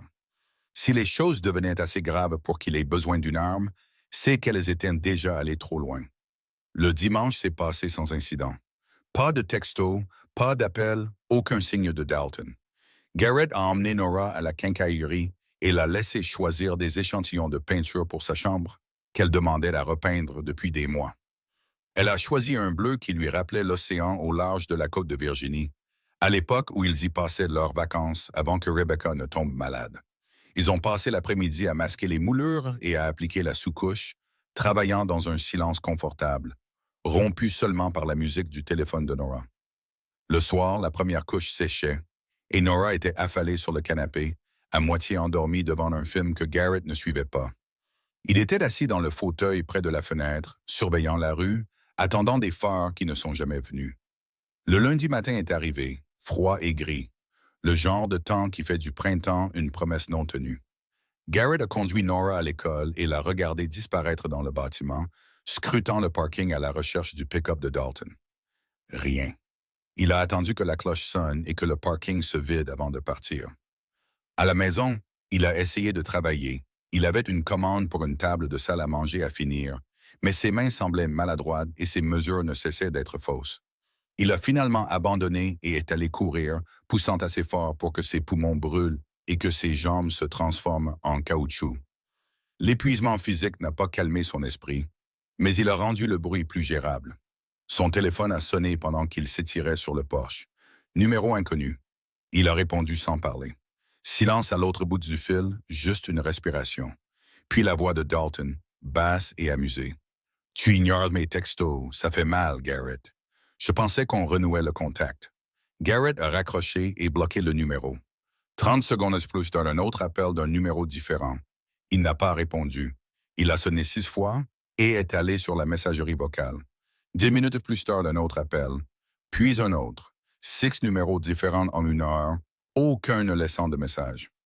À 2h30, Garrett s'est rendu à l'école de Nora et s'est garé en face de l'entrée principale. Il était en avance de 45 minutes, mais il ne prenait aucun risque. D'autres parents ont commencé à arriver vers 3 heures, des mini-fourgonnettes et des VUS formant une file le long du trottoir. Garrett est resté où il était, à regarder. À 3h12, le pick-up de Dalton est passé. Il roulait lentement, les fenêtres baissées, Dalton au volant avec ce même sourire narquois. Il a vu Garrett et a levé une main dans un salut paresseux, puis a continué sa route. Il a disparu au coin de la rue et n'est pas revenu. La cloche a sonné, les enfants sont sortis en masse. Nora est apparue avec Emma, riant de quelque chose, complètement inconsciente. Elle a repéré le pick-up et a fait un signe de la main, a dit au revoir à Emma et a trotté vers lui. Elle est montée et a commencé à parler immédiatement, quelque chose à propos d'un projet de science et d'un partenaire qui ne faisait pas sa part. Garrett écoutait d'une oreille, le reste de son attention concentrée sur le rétroviseur, attendant que Dalton réapparaisse. Ils sont rentrés à la maison sans incident. Nora est montée pour commencer ses devoirs. Garrett s'est tenu à la fenêtre de la cuisine et a attendu. 20 minutes plus tard, ton téléphone a sonné. « Hayes, j'ai reçu un appel de Bryn Caldwell. Elle dit que quelqu'un a vandalisé sa rampe pour fauteuil roulant la nuit dernière. Ils ont cassé 3 des supports, la rendant inutilisable. Elle est coincée au 2e étage jusqu'à ce que son propriétaire puisse la réparer. La mâchoire de Garrett s'est crispée. Quand est-ce que c'est arrivé? Entre 23h et 6h du matin. Pas de témoins, pas de caméra de ce côté du bâtiment. Mais Garrett, voilà le truc, elle vous a mentionné. Elle a dit que vous l'aviez aidé au café, elle voulait savoir si ça pouvait être lié. Ça l'est. Vous en êtes sûr? Dalton veut marquer un point. Il ne peut pas m'atteindre directement, alors il s'en prend à tous ceux que j'ai montré de l'intérêt à protéger. Hayes est resté silencieux un moment. C'est un peu tiré par les cheveux. Vraiment? Il m'envoie un texto sur l'emploi du temps de ma fille, se présente à son école, et maintenant la rampe de Bryn est détruite le même week-end où je suis intervenu en sa faveur. Ce n'est pas une coïncidence. Peut-être pas. Mais le prouver, c'est une autre histoire. Sans preuve le reliant au vandalisme, j'ai les mains liées. Garrett a fermé les yeux et a compté jusqu'à 5. Et le harcèlement, les appels téléphoniques, des numéros différents à chaque fois, n'est-ce pas? Probablement des téléphones prépayés. Même si on les traque, il dira juste qu'il a perdu son téléphone, que quelqu'un a dû le trouver. À moins qu'il ne fasse une menace explicite, on ne peut pas le toucher. Donc je suis censé attendre qu'il fasse quelque chose de concret. Je n'ai pas dit à ça. Je dis que légalement, mes options sont limitées. Officieusement, vous devriez peut-être envisager d'envoyer Nora quelque part en sécurité pour quelques jours. Laissez les choses se calmer. Garrett l'a remercié et a raccroché. Il est resté à la fenêtre jusqu'à ce que la lumière baisse et que Nora l'appelle d'en bas pour demander ce qu'il y avait pour le dîner. et il a réalisé qu'il n'en avait aucune idée. Mardi matin, il s'est rendu à l'appartement de Bryn. Elle vivait dans une maison convertie du côté est au deuxième étage, exactement comme Hayes l'avait dit. La rampe menant à sa porte pendait de travers, les supports cassés nets. Des dommages récents, les éclats de bois encore pâles, là où il s'était fracturé. Il a frappé et entendu du mouvement à l'intérieur, puis la voix de Bryn à travers la porte. Qui est-ce? Garrett Ashford. Du café. Une pause, puis des serrures qui tournent. La porte s'est ouverte et Bryn était assise sur le seuil, des cernes sombres sous les yeux, les cheveux attachés en un chignon désordonné. Elle avait l'air épuisée. J'ai entendu pour la rampe. Je pensais que je pourrais la réparer. Elle l'a étudiée, pesant quelque chose. Vous pensez que c'était votre ami de samedi? Ce n'est pas mon ami, mais oui. Pourquoi? Parce que je me suis mis entre lui et vous, et c'est le genre de personne qui prend ça personnellement. Elle a digéré ça, puis a reculé son fauteuil et lui a fait signe d'entrer. L'appartement était petit, mais organisé. Tout à hauteur de fauteuils roulants, des modifications qui témoignaient d'années d'adaptation.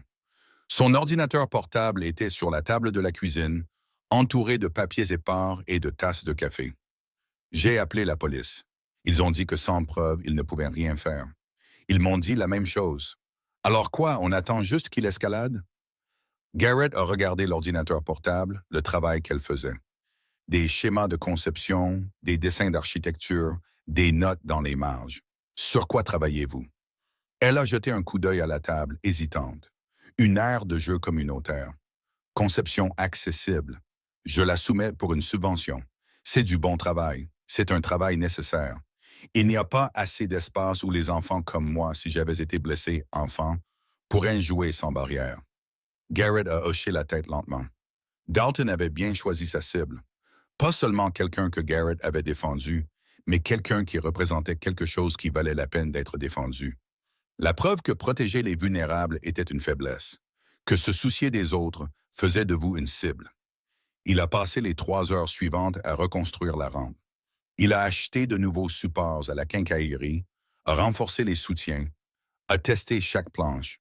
Bryn regardait depuis le seuil, posant des questions sur le bois, la capacité de charge et si cela tiendrait si quelqu'un essayait de le casser à nouveau. Garrett lui a montré les boulons qu'il avait utilisés, de qualité industrielle, le genre qui nécessitait des outils électriques pour être retirés. Quand il a eu fini, elle a descendu la rampe et l'a remontée, testant la stabilité. Elle ne pliait pas, ne craquait pas. Solide, merci, ne me remerciez pas encore. Ça pourrait juste le mettre encore plus en colère. Vous pensez qu'il reviendra? Je pense qu'il ne fait que commencer. Elle l'a regardé avec une expression qu'il avait déjà vue dans des villages à l'étranger. Sur les visages de civils pris entre des forces qu'ils ne pouvaient pas contrôler et ne comprenaient pas. Le regard de quelqu'un qui essaye de décider si l'espoir en vaut le risque. Pourquoi m'aidez-vous? Vous ne me connaissez pas. Parce qu'il vous utilise pour m'atteindre. Ça fait de vous un dommage collatéral et j'en ai assez vu pour toute une vie. Il lui a donné son numéro et lui a dit d'appeler si quelque chose d'autre se produisait, puis est rentré chez lui. Il a trouvé Nora dans la cuisine en train de se faire un sandwich et pendant un instant, tout a semblé de nouveau normal. Puis son téléphone a vibré. Un texto d'un autre numéro inconnu. Beau travail de menuiserie. Tu as toujours eu de bonnes mains. Dommage que tu n'aies pas pu sauver Vincent avec. Garrett l'a supprimé sans répondre, mais le mal était fait. Dalton regardait. Il avait probablement été garé dans la rue tout le temps que Garrett était à l'appartement de Bryn. Documentant, cataloguant, ajoutant des munitions pour la fin de partie qu'il préparait. Le mercredi a apporté la pluie, forte et froide. Le genre qui transforme la terre en boue et rend la conduite dangereuse. Garrett a emmené Nora à l'école sous un déluge qui réduisait la visibilité à 6 mètres. Il l'a accompagnée jusqu'à la porte au lieu de la déposer au trottoir, ignorant ses protestations qu'elle n'était pas un bébé. De retour à la maison, il a trouvé une enveloppe coincée dans le cadre de la porte. Pas de timbre, pas d'adresse, juste son nom en lettres capitales sur le devant. À l'intérieur se trouvait une seule photographie. Nora et Emma devant l'école, prises de l'autre côté de la rue. La veille après-midi, dit d'après ce que portait Nora. L'angle suggérait qu'elle avait été prise de l'intérieur d'un véhicule, probablement avec un téléobjectif. Le visage de Nora était entouré d'un marqueur rouge et en bas, dans les mêmes lettres capitales, Joli fil. Dommage si quelque chose arrivait. La vision de Garrett s'est rétrécie. La photographie s'est froissée dans son poing avant qu'il ne décide consciemment de bouger. Il s'est forcé à respirer, à penser, à ne pas monter dans son pick-up et à traquer Dalton comme la menace qu'il était. Il a appelé Hayes et tombé sur la messagerie vocale et laissé un message qui est sorti plus tendu qu'il ne le voulait. Dalton a laissé une photo de ma fille dans ma porte. Menace explicite. Je veux que vous l'arrêtiez. Maintenant. 20 minutes plus tard, Hayes a rappelé. J'ai envoyé des officiers à sa dernière adresse connue. Il n'est pas là. Le propriétaire dit qu'il a déménagé il y a 2 semaines. N'a pas laissé d'adresse de suivi. On le cherche, mais Garrett, il pourrait être n'importe où. Alors trouvez-le. On essaye. En attendant, j'ai besoin que vous restiez calme. N'engagez pas le dialogue. N'allez pas le chercher. Il menace ma fille. Je sais, et si vous le poursuivez, il plaidera à la légitime défense, et c'est vous qui vous retrouverez avec les menottes. Laissez-nous gérer ça. Garrett a raccroché et a regardé la photographie. Dalton avait été devant sa maison, s'était tenu assez près pour glisser une enveloppe dans la porte. Il aurait pu faire n'importe quoi. Il aurait pu être là quand Garrett était à l'appartement de Bryn, quand Nora était seule à la maison. La pensée a fait trembler ses mains. Il a appelé l'école, a parlé à la directrice, une femme nommée Hutchins, qui avait été patiente avec l'adaptation de Nora après la mort de Rebecca. Il a expliqué la situation sans donner de détails, a demandé s'il pouvait garder Nora à l'intérieur pendant la récréation, ne la laisser partir avec personne d'autre que lui. Hutchins a accepté immédiatement, a promis d'alerter le personnel, a suggéré qu'il pourrait vouloir demander une ordonnance restrictive. Garrett l'a remercié et a raccroché, sachant qu'une ordonnance restrictive n'était que du papier. Le papier n'arrête pas les balles, n'arrête pas les hommes qui ont déjà décidé que les conséquences n'avaient pas d'importance. Il a passé l'après-midi à vérifier les lignes de vue autour de la maison, à identifier les faiblesses, à planifier des chambres de tir, si cela en venait à ça.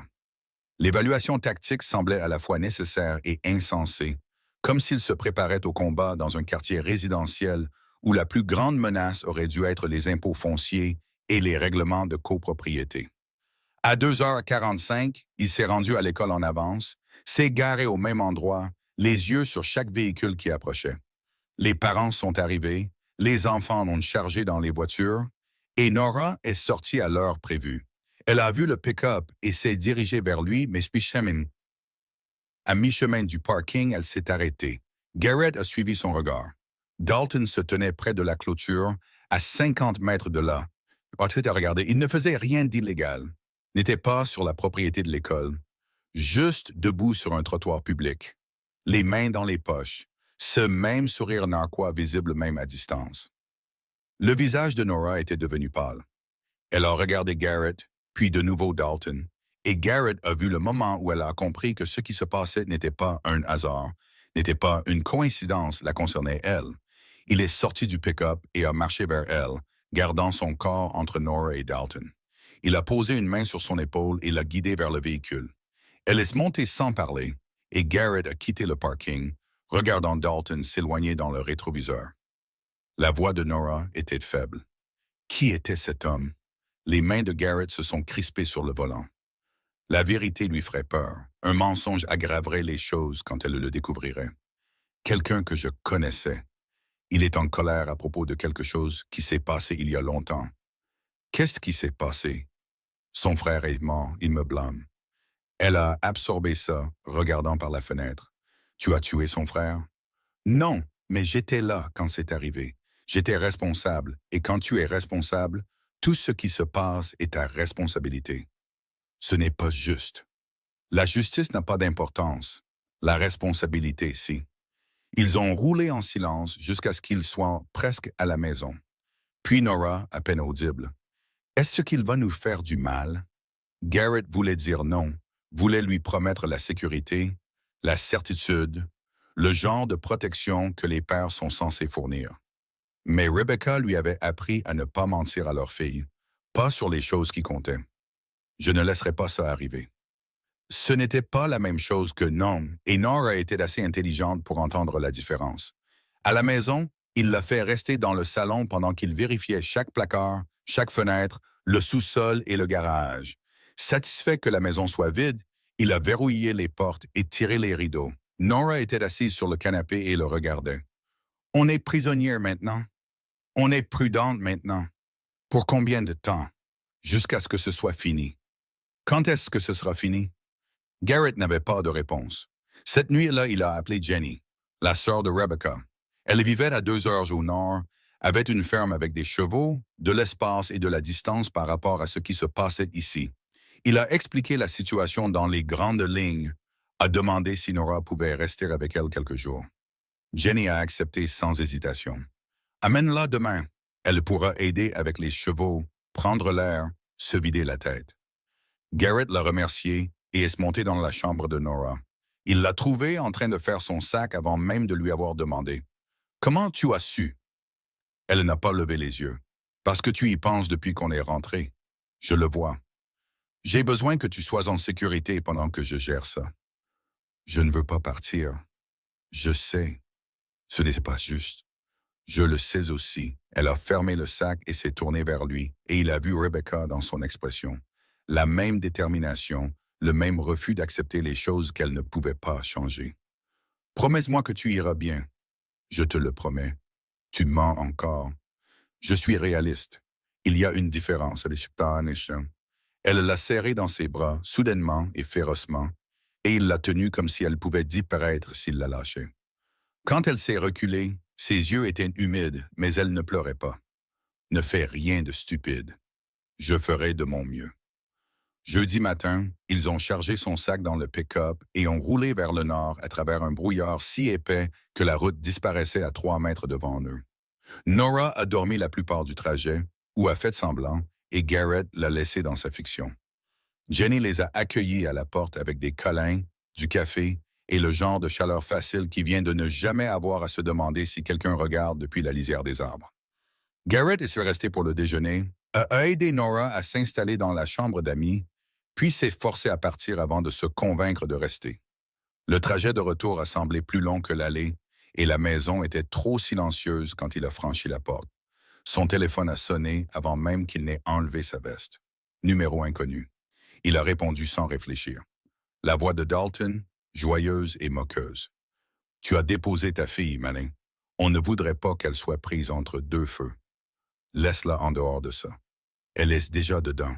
Tu t'en es assuré quand tu as laissé mon frère mourir. » Vincent s'est porté volontaire pour l'arrière-garde. Il connaissait les risques. Tu avais le choix. Extraire l'équipe ou retourner le chercher. Tu as fait le mauvais choix. J'ai choisi 8 vies contre une. Ce n'est pas un mauvais choix. Ce sont des maths. C'est un meurtre. Garrett a fermé les yeux. Cet argument avait tourné dans sa tête 10 000 fois en 9 ans. Chaque version se terminait de la même manière, avec Vincent Marr et Garrett portant le poids. « Qu'est-ce que tu veux, Dalton?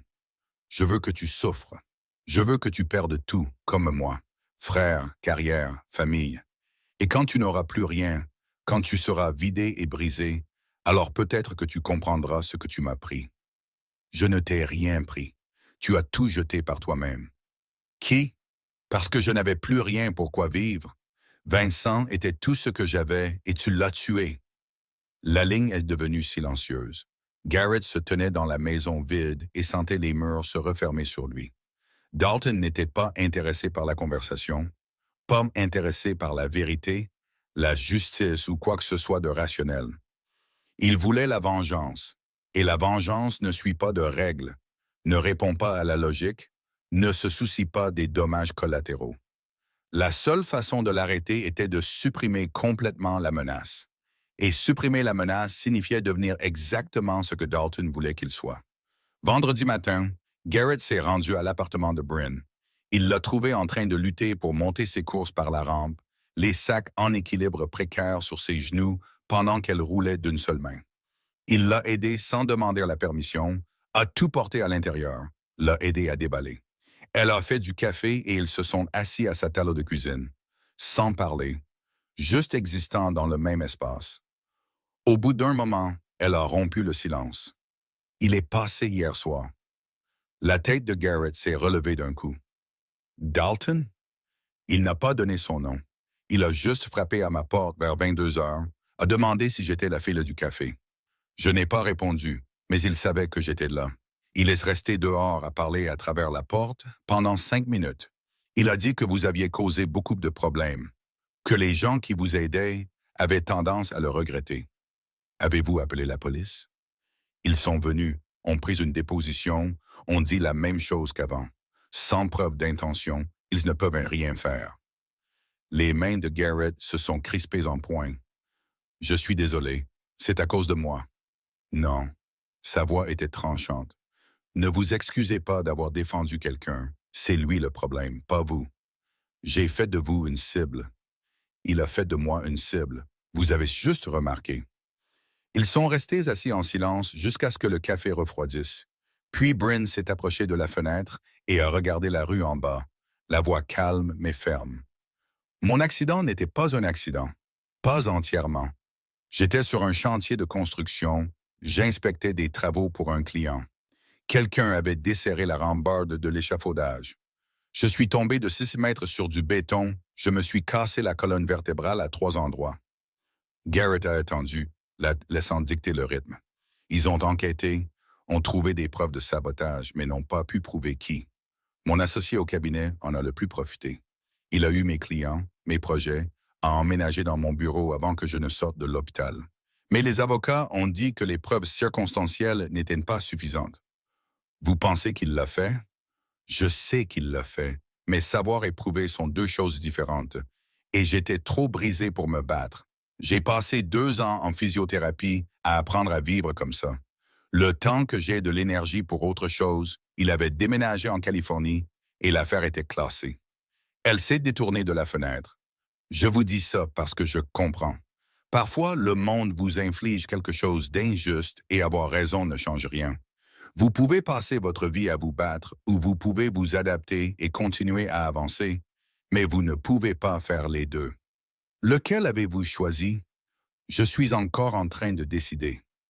Garrett s'est levé pour partir et à la porte, elle l'a interpellé. Quoi que vous prévoyez, ne le laissez pas vous transformer en quelque chose que vous n'êtes pas. Il est rentré chez lui en pensant à ça, à la ligne entre protéger et devenir, à savoir s'il y avait une version de cette histoire où tout le monde s'en sortait indemne. Son téléphone a sonné. Hayes. J'ai trouvé Dalton, ou plutôt il nous a trouvés. Il est entré au poste il y a 1 heure et a déposé une plainte pour harcèlement contre vous. Il dit que vous le suivez, que vous le menacez, que vous ne le laissez pas tranquille. Le rire de Garrett était amer. C'est insensé. Je sais, mais il a un avocat maintenant et l'avocat fait du bruit à propos d'ordonnances restrictives et de harcèlement policier. J'ai besoin que vous restiez loin de lui, Garrett, complètement loin. Ne répondez pas aux appels, n'engagez pas le dialogue, ne le regardez même pas de travers. Parce que si ça devient juridique, vous avez besoin d'avoir les mains propres. Garrett l'a remercié et a raccroché, comprenant le jeu auquel Dalton jouait. Créer une trace écrite, s'établir comme la victime, s'assurer que lorsque les choses finiraient par dégénérer, l'histoire serait déjà écrite. Le samedi matin est arrivé, gris et lourd. Garrett s'est rendu à la salle de sport qu'il n'utilisait plus et a frappé le sac de frappe jusqu'à ce que ses jointures saignent à travers les bandages. Il a poussé jusqu'à ce que ses bras ne puissent plus se lever, jusqu'à ce que la violence dans sa poitrine ait un endroit où aller qui ne soit pas le visage de Dalton. Dans le vestiaire, en vérifiant son téléphone, il a trouvé 3 appels manqués d'un numéro inconnu et un message vocal. La voix de Dalton, calme et raisonnable. « Retrouve-moi ce soir, 20 heures, le vieil entrepôt sur Porter Street. Juste toi et moi. On finit ça comme des hommes, sans avocat, sans flic. Si tu ne viens pas, je vais à la ferme de ta belle-sœur demain. C'est ton choix. » Le message s'est terminé. Garrett l'a réécouté, cherchant des bruits de fond. Tout ce qui pourrait indiquer un lieu ou une intention. Il n'a rien trouvé, sauf la menace implicite qui ne lui laissait aucun choix. Il a appelé Hayes et s'est tombé sur la messagerie vocale, a laissé un message expliquant la situation. Puis il est rentré chez lui et a déverrouillé le coffre-fort dans le garage. Le SIG semblait plus lourd qu'il ne s'en souvenait. L'entrepôt était accroupi au bord du quartier industriel, une relique de l'époque où la fabrication signifiait encore quelque chose dans le New Hampshire. 3 étages de briques rouges et de fenêtres brisées, entourés d'une clôture en grillage avec des trous assez grands pour y passer en voiture. Garrett est arrivé 40 minutes en avance et s'est garé à 3 rues de là, s'approchant à pied à travers les ombres qui s'accumulaient entre les lampadaires. Le bâtiment avait été condamné pour un désamiantage qui n'avait jamais eu lieu, laissé à pourrir pendant que les promoteurs se disputaient les permis et les dérogations de zonage. L'endroit parfait pour une réunion dont personne ne voulait de témoins. L'endroit parfait pour que les choses tournent mal. Garrett a fait 2 fois le tour du périmètre, cataloguant les sorties et les lignes de vue. L'entrée nord était enchaînée mais corrodée, elle céderait sous la pression. Le côté avait un quai de chargement, une porte en métal suspendue de travers sur une charnière. Le mur sud donnait sur des bois, une couverture naturelle mais aussi une dissimulation pour une embuscade. La façade ouest, sur Porter Street, était trop exposée à la lumière. Il a choisi le quai de chargement et s'est glissé à l'intérieur. L'intérieur sentait la moisissure et la rouille, des décennies de négligence compactées dans un air assez épais pour être mâché. Le clair de lune filtrait à travers les fenêtres brisées, projetant des ombres géométriques sur les sols en béton jonchés de débris. Des étagères industrielles bordaient les murs, vides à l'exception de nids de pigeons et de graffitis qui déclaraient un territoire dans des langues que Garrett ne parlait pas. Il a traversé l'espace méthodiquement, vérifiant les coins, cherchant du mouvement.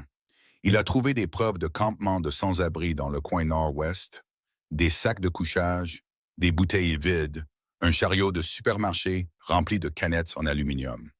Personne n'était présent. Ils s'étaient probablement dispersés en entendant quelqu'un arriver. Le rez-de-chaussée s'ouvrait sur un atrium central où des chariots élévateurs manœuvraient autrefois des palettes entre les zones de chargement. 3 étages de passerelles entouraient l'espace, des rambardes manquant par endroits, des sols en calibotis qui télégraphieraient les pas à quiconque en dessous. Un cauchemar tactique. Trop d'angles, trop de positions avantageuses. Garrett s'est positionné au centre du sol, le dos contre une colonne de soutien qui arrêterait la plupart des calibres. Cela lui donnait une conscience à 360 degrés et forçait quiconque s'approchait à traverser un terrain découvert. Le SIG pesait lourd dans le creux de son dos, glissé sous sa veste, une balle chambrée mais la sécurité engagée. Une assurance qu'il espérait ne pas avoir à utiliser. 7h53 à sa montre. 7 minutes d'avance. Il a attendu. À 7h59, des bruits de pas ont résonné depuis l'entrée est. Plusieurs personnes, au moins 3. Dalton est apparu en premier, sa silhouette se découpant sur la lumière des lampadaires qui filtraient par la porte, flanqué des 2 hommes du café. Jax, le grand, se déplaçait comme un linebacker qui avait pris trop de coups. Lent mais puissant, dangereux s'il mettait la main sur vous. Penn, le furet, compensait sa taille par une énergie nerveuse. Les mains jamais immobiles, les yeux vifs. Dalton s'est avancé jusqu'à se tenir à 6 mètres de Garrett, assez près pour parler, assez loin pour réagir. Il portait la même veste en cuir et se tenait avec la fausse confiance d'un mourant qui avait cessé de se soucier des conséquences. Ponctuel, j'apprécie ça. La discipline militaire. Garrett est resté silencieux. Pas très bavard ce soir. C'est pas grave, faisons simple. Dalton a fait un geste vers ses compagnons. Jax et Penn sont là pour s'assurer qu'on joue tous les 2 francs jeu. Pas d'armes, pas de couteau, juste toi et moi réglant de vieilles affaires. Il n'y a pas de vieilles affaires à régler. La mort de Vincent n'était pas un meurtre, c'était la guerre. Ta mission, tes ordres. Il est mort en les suivant. Il est mort en étant un Marine. C'est ce que font les Marines. Ils tiennent la ligne pour que les autres puissent rentrer à la maison. L'expression de Dalton s'est durcie. Ne me fais pas la leçon sur ce que font les Marines. J'étais un Marine avant qu'ils ne me jettent dehors. Avant que tout ne s'effondre parce que mon frère était parti et que personne n'en avait rien à faire, sauf moi. Vincent n'aurait pas voulu ça. Tu ne sais pas ce qu'il aurait voulu. Tu l'as laissé mourir. Les mots ont atterri comme des coups et une partie de Garrett les a sentis, car Dalton n'avait pas complètement tort. Vincent s'était porté volontaire pour l'arrière-garde, oui. Il avait insisté pour rester quand Garrett lui avait ordonné de se replier. Mais Garrett avait accepté ce sacrifice parce que le calcul avait du sens. Une vie pesée contre 8. Un calcul utilitaire qui fonctionnait sur le papier, mais laissait des fantômes dans les heures sombres, quand la comptabilité n'aidait pas. Je pense à Vincent tous les jours. Je visite sa tombe tous les mois. Je n'oublie pas ce qu'il a fait, ni ce que ça a coûté. Le rire de Dalton était du verre brisé. Tu visites sa tombe? C'est censé signifier quelque chose? C'est censé me faire te pardonner? Je ne demande pas le pardon. Je te demande d'arrêter d'utiliser sa mort comme excuse pour ça. Ça, Dalton a écarté les bras. C'est la justice. C'est toi qui comprends enfin ce que tu m'as pris. Mouvement sur la passerelle au-dessus. Penn tournait pour trouver un meilleur angle. Jax a déplacé son poids, télégraphiant son intention. Garrett a suivi les deux sans bouger la tête, sa vision périphérique captant la mise en place alors même que Dalton continuait de parler. Tu sais ce que j'ai réalisé en prison? J'ai eu 5 ans pour y penser, pour comprendre ce qui me dérangeait le plus. Ce n'était pas que Vincent soit mort. Les gens meurent. C'est la guerre, comme tu l'as dit. Ce qui me dérangeait, c'est que tu as pu t'en aller. Tu as pu démissionner, rentrer chez toi, jouer au papa, construire ta petite vie tranquille pendant que je m'effondrais. Tu n'as pas souffert. Tu n'as rien perdu d'important. J'ai perdu ma femme à cause d'un cancer. Pas parce que quelqu'un a fait un choix qui l'a tué. Pas parce que quelqu'un a décidé que sa vie importait moins que le succès de la mission. Ce n'est pas ce qui s'est passé avec Vincent. C'est exactement ce qui s'est passé. Tu as choisi la mission plutôt que l'homme et ensuite tu as pu vivre avec ça pendant que mon frère pourrissait dans une tombe à 10 000 kilomètres de chez lui. Les doigts de Garrett se sont crispés à ses côtés, se forçant à rester calme. Dalton le provoquait, appuyait sur les boutons, essayait de fabriquer la confrontation qui justifierait ce qui allait suivre. La chose intelligente à faire était de s'en aller, de refuser l'engagement, de laisser Hayes et le système judiciaire s'en occuper. Il s'était présenté à son école, avait envoyé des photos, avait clairement indiqué que reculer ne mettrait fin à rien. Qu'est-ce que tu veux, Dalton? Tu veux que je me batte avec toi? Tu veux que je dise que tu as raison, que je suis un meurtrier? Qu'est-ce qui se passe après? Est-ce que Vincent revient? Est-ce que tu récupères ta vie? Ou est-ce que ça continue jusqu'à ce que l'un de nous soit mort? Je veux que tu souffres, vraiment souffrir. Comme j'ai souffert, je souffre. Je porte la mort de Vincent depuis 9 ans. Ça ne disparaît pas parce que j'ai construit une vie autour. Pas assez. Tu as toujours une fille, tu as toujours un avenir. Je veux que tu saches ce que ça fait de perdre ça. La température dans l'entrepôt a chuté de 20 degrés. La voix de Garrett est devenue plate, vidée de tout sauf de la promesse sous-jacente. Si tu touches de ma fille, il n'y a aucun endroit où tu pourras te cacher. Aucune peine de prison assez longue. Aucun laps de temps qui te rendra en sécurité. Tu me comprends? Le sourire de Dalton s'est aiguisé. Le voilà, le vrai Garrett Ashford. Celui qui met des balles dans les gens quand il menace ce qui est à lui. Je commençais à penser que tu étais devenu mou. Je suis devenu sain d'esprit. Il y a une différence. Vraiment? Parce que de là où je suis, tu as l'air pareil qu'à l'étranger. Même calcul froid, même volonté de tuer si la situation l'exige. Tu l'habilles juste mieux maintenant. Garrett ne pouvait pas argumenter, car Dalton avait raison. Les instincts ne disparaissaient jamais. L'entraînement ne s'effaçait jamais.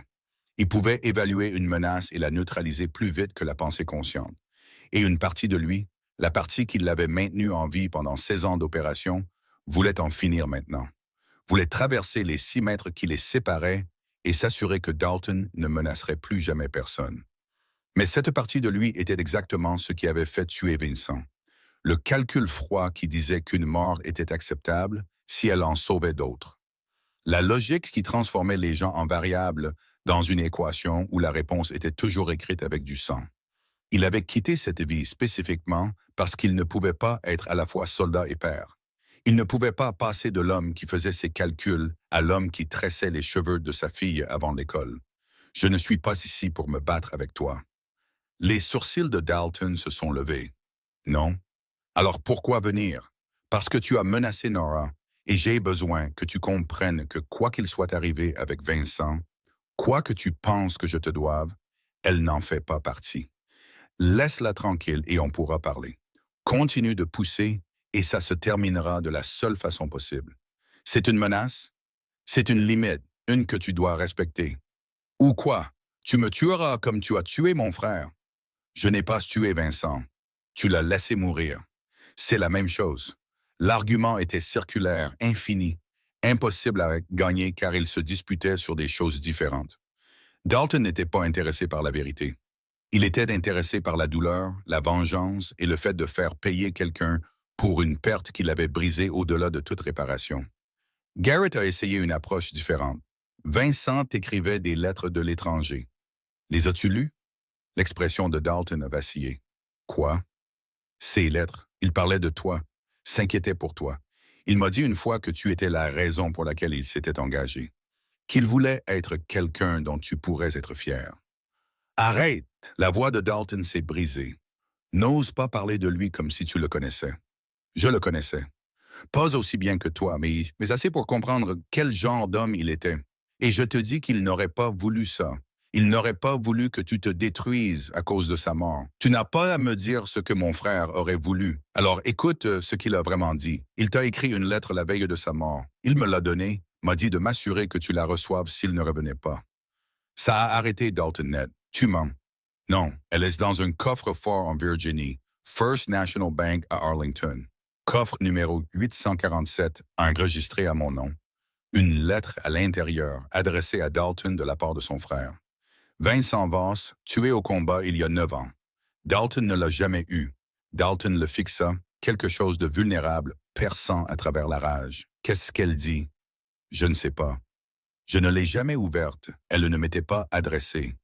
Le silence s'est étiré entre eux, lourd et fragile. Puis le visage de Dalton s'est de nouveau durci. Les murs se sont refermés. Bien essayé. Mais je ne vais pas tomber dans une manipulation. Ce n'est pas de la manipulation, c'est la vérité. Et tu peux la voir quand tu veux. Tout ce que tu as à faire, c'est d'arrêter ça, de t'en aller.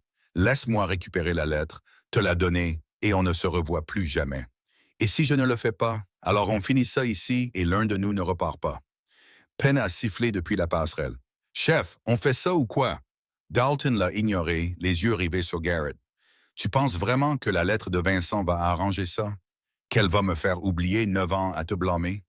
Non, mais elle pourrait t'aider à te souvenir de qui était vraiment Vincent au lieu de la version que tu as construite dans ta tête. » La main de Dalton est allée à la poche de sa veste, en a sorti quelque chose de petit et métallique. Pas une arme, une flasque. Il a dévissé le bouchon et a bu une longue gorgée qui a fait travailler sa gorge. Quand il l'a baissé, ses yeux étaient humides. « Je meurs depuis 6 mois. Insuffisance hépatique. Trop de ça. » Il a secoué la flasque. Et pas assez de raisons d'arrêter. Les médecins disent que j'ai peut-être 8 mois si j'ai de la chance. 4 si je n'en ai pas. La révélation a atterri comme un coup de poing dans le ventre. Soudain, l'imprudence avait un sens. L'escalade, la volonté de tout brûler. Dalton ne planifiait pas pour demain parce qu'il n'avait pas beaucoup de demain. Je suis désolé. Tu es désolé ou tu es soulagé que le problème se résolve de lui-même? Je suis désolé que tu souffres. Et je suis désolé que Vincent ne soit pas là pour t'aider à traverser ça. Mais utiliser le temps qu'il te reste pour détruire d'autres personnes ne va pas te sauver. Je n'essayais pas de me sauver. J'essayais de m'assurer que tu souffres avant que je parte. M'assurer que quelqu'un paye pour ce que j'ai perdu. Vincent a déjà payé. Et tu es sur le point de payer plus que quiconque ne devrait avoir à le faire. N'aggrave pas les choses en entraînant des innocents avec toi. Dalton a pris une autre gorgée, s'est essuyé la bouche. Ta fille n'est pas innocente. C'est un levier. De la même manière que Vincent était un levier quand ils ont tendu une embuscade à notre position. Il savait qu'on ne le laisserait pas, savait qu'on essaierait de l'extraire, savait que ça nous coûterait. La comparaison était obscène et Garrett sentit la rage monter dans sa poitrine comme une pression derrière un barrage. Mais la montrée serait donnée à Dalton exactement ce qu'il voulait. Nora a 12 ans, elle n'a jamais fait de mal à personne. Elle n'a jamais fait un choix qui a coûté la vie à quelqu'un. L'utiliser pour m'atteindre n'honore pas la mémoire de Vincent. Ça prouve juste que tu es devenu quelque chose dont il aurait honte. Les mots ont coupé plus profondément que Garrett ne l'avait prévu. Dalton a tressailli comme s'il avait été giflé, et pendant un instant, la façade s'est complètement fissurée. Garrett a vu l'homme brisé en dessous, malade, en deuil, terrifié de mourir seul avec rien d'autre que de la colère à montrer pour sa vie. Puis le masque est revenu. plus dur qu'avant. Peut-être que Vincent aurait honte, mais il n'est pas là pour me juger. Tu t'en es assuré. Penn a de nouveau appelé d'en haut. Chef, sérieusement, on fait ça? Dalton a levé les yeux vers lui, puis vers Jax, positionné près de la sortie. Ouais, on fait ça. Il a laissé tomber la flasque et a sorti autre chose de sa poche. Pas une arme, un téléphone. Il l'a levé pour que Garrett puisse voir l'écran. Un flux vidéo granuleux mais assez clair. L'appartement de Bryn. Une prise de vue intérieure la montrant à la table de la cuisine, travaillant sur son ordinateur portable, complètement inconsciente d'être observée. Tu vois, Garrett, j'ai appris quelque chose de toi sur le levier, sur le fait de faire des choix. En ce moment, j'ai quelqu'un devant son immeuble. Un appel et il entre. Fais tout ce que je lui dis. Et tu devras vivre avec ça, comme j'ai vécu avec Vincent. Le monde de Garrett s'est réduit à l'écran du téléphone. Tu as mis une caméra dans son appartement. Je l'ai installée quand j'ai vandalisé la rampe. Facile quand on sait ce qu'on fait. C'est de la folie. C'est la justice. Tu as pris quelqu'un que j'aimais, je prends quelqu'un qui t'est cher. Je la connais à peine. Mais tu l'as protégée. Tu as reconstruit sa rampe. Ça la rend importante et ça la rend utile. Le calcul était froidement logique, psychotique, mais cohérent. Dalton avait étudié les schémas de Garrett, identifié les points faibles, créé un scénario où chaque choix menait à une perte. Attaquer Dalton et il passe l'appel, Bryn est blessé. S'en aller et Dalton escalade de toute façon, car les mourants ne négocient pas. La main de Garrett s'est déplacée vers le SIG glissé dans sa ceinture, l'instinct l'emportant sur la pensée. Ne fais pas ça. La voix de Dalton était calme. J'ai l'appel en attente, les doigts sur le bouton. Tu sors cette arme et j'appuie sur envoyer avant que tu ne l'aies sortie. Tu bluffes. Vraiment? Tu es prêt à parier sa vie là-dessus? Garrett s'est figé, la main planant dans son dos. L'entrepôt était devenu absolument silencieux, à l'exception de l'eau qui goûtait quelque part dans l'obscurité. Penn regardait d'en haut, souriant. Jax s'était positionné pour bloquer la sortie. C'était le piège, la fin de partie que Dalton avait préparée. Forcer Garrett à un choix où chaque option entraînait la blessure de quelqu'un. Puis le regarder porter la culpabilité. C'était élégant dans sa cruauté. Mais Dalton avait fait une erreur critique. Il avait supposé que Garrett était devenu seul. Hayes est sorti de l'ombre près du quai de chargement, son arme de service dégainée et stable. Dalton Voss, posez ce téléphone, les mains où je peux les voir. Dalton s'est retourné, le téléphone toujours levé. Restez en arrière, je vais passer l'appel. Non, vous ne le ferez pas. Parce que l'officier Brennan est déjà à l'appartement de Bryn Caldwell, et l'homme que vous avez envoyé est en garde à vue. Hayes s'est avancé, délibéré et contrôlé. C'est fini, Dalton. Posez ce téléphone. Vous mentez. Vérifiez vos textes. Votre homme a envoyé 3 messages demandant des instructions. Vous savez pourquoi il n'a pas appelé? Parce qu'on l'a et il coopère. Dalton a regardé son téléphone faisant défiler les messages et Garrett a vu la réalité s'imposer. Le piège avait été compromis. Le levier avait disparu. Tout ce qu'il avait construit s'effondrait en temps réel. J'ai dû parler du plan à Hayes. La voix de Garrett était calme, presque apologétique. Je ne pouvais pas risquer qu'il te fasse vraiment du mal, alors je l'ai appelé avant de venir. On a mis en place l'interception. Ton homme s'est fait arrêter il y a 20 minutes en essayant de s'introduire dans l'immeuble de Bryn. La main de Dalton a commencé à trembler. Tu as tout gâché, tu as tout gâché. Je t'ai empêché d'empirer les choses. Pire? Comment ça pourrait être pire? Je suis en train de mourir. Mon frère est mort, je n'ai plus rien, sauf te faire souffrir. L'angoisse dans sa voix était réelle, brute et déchirante. Ce n'était pas le monologue d'un méchant. C'était un homme dont l'identité entière s'était effondrée autour d'une seule perte, qui avait passé 9 ans à blâmer quelqu'un d'autre. Parce qu'accepter la responsabilité signifiait accepter que la mort de Vincent n'avait aucun sens, aucun but, aucune justice cosmique pour équilibrer la balance. Hayes a fait un autre pas. Dalton, j'ai besoin que vous posiez ce téléphone et que vous vous mettiez à terre. On peut régler ça, mais j'ai besoin que vous obéissiez maintenant. Sinon quoi? Vous allez me tirer dessus? Faites-moi une faveur. Épargnez-moi 6 mois à mourir à petit feu. Personne ne va tirer sur personne. Posez juste le téléphone. Dalton a regardé Garrett et quelque chose a changé dans son expression. La rage s'est dissipée, remplacée par un épuisement si profond qu'il semblait le vieillir de 10 ans en quelques secondes. Vincent m'a écrit une lettre. Garrett a hoché la tête. La veille de sa mort, il m'a dit que c'était important, que je devais m'assurer que tu la reçoives. Et si elle dit juste au revoir, et s'il n'y a rien dedans qui arrange ça, alors au moins tu sauras. Au moins tu auras ces vrais mots au lieu de ceux que tu as imaginés. Le bras de Dalton s'est abaissé lentement, le téléphone tombant à ses côtés. Tout son corps semblait se dégonfler, comme si quelqu'un avait coupé les ficelles qui le maintenaient debout. Je ne veux pas mourir en te détestant. Alors ne le fais pas. Choisis autre chose. Choisis de te souvenir de Vincent tel qu'il était, au lieu de la façon dont il est mort. Hayes était proche maintenant, à moins de 3 mètres. Dalton, je vais avoir besoin que vous... Tout s'est passé en une fraction de seconde. Penn a bougé sur la passerelle, sortant quelque chose de sa veste, petit, sombre, indubitablement un pistolet. Hayes a pivoté, levant son arme. Dalton a vu le mouvement et s'est jeté en avant, non pas sur Hayes, mais sur Garrett, en criant « Il a une arme !» Le coup de feu a été assourdissant dans l'espace clos. Penn a tiré d'en haut, les balles faisant des étincelles sur le béton à 1 mètre de Hayes. La riposte a été instantanée. L'entraînement de Hayes l'emportant sur tout le reste. La balle a atteint Penn à l'épaule, le faisant tourner sur lui-même.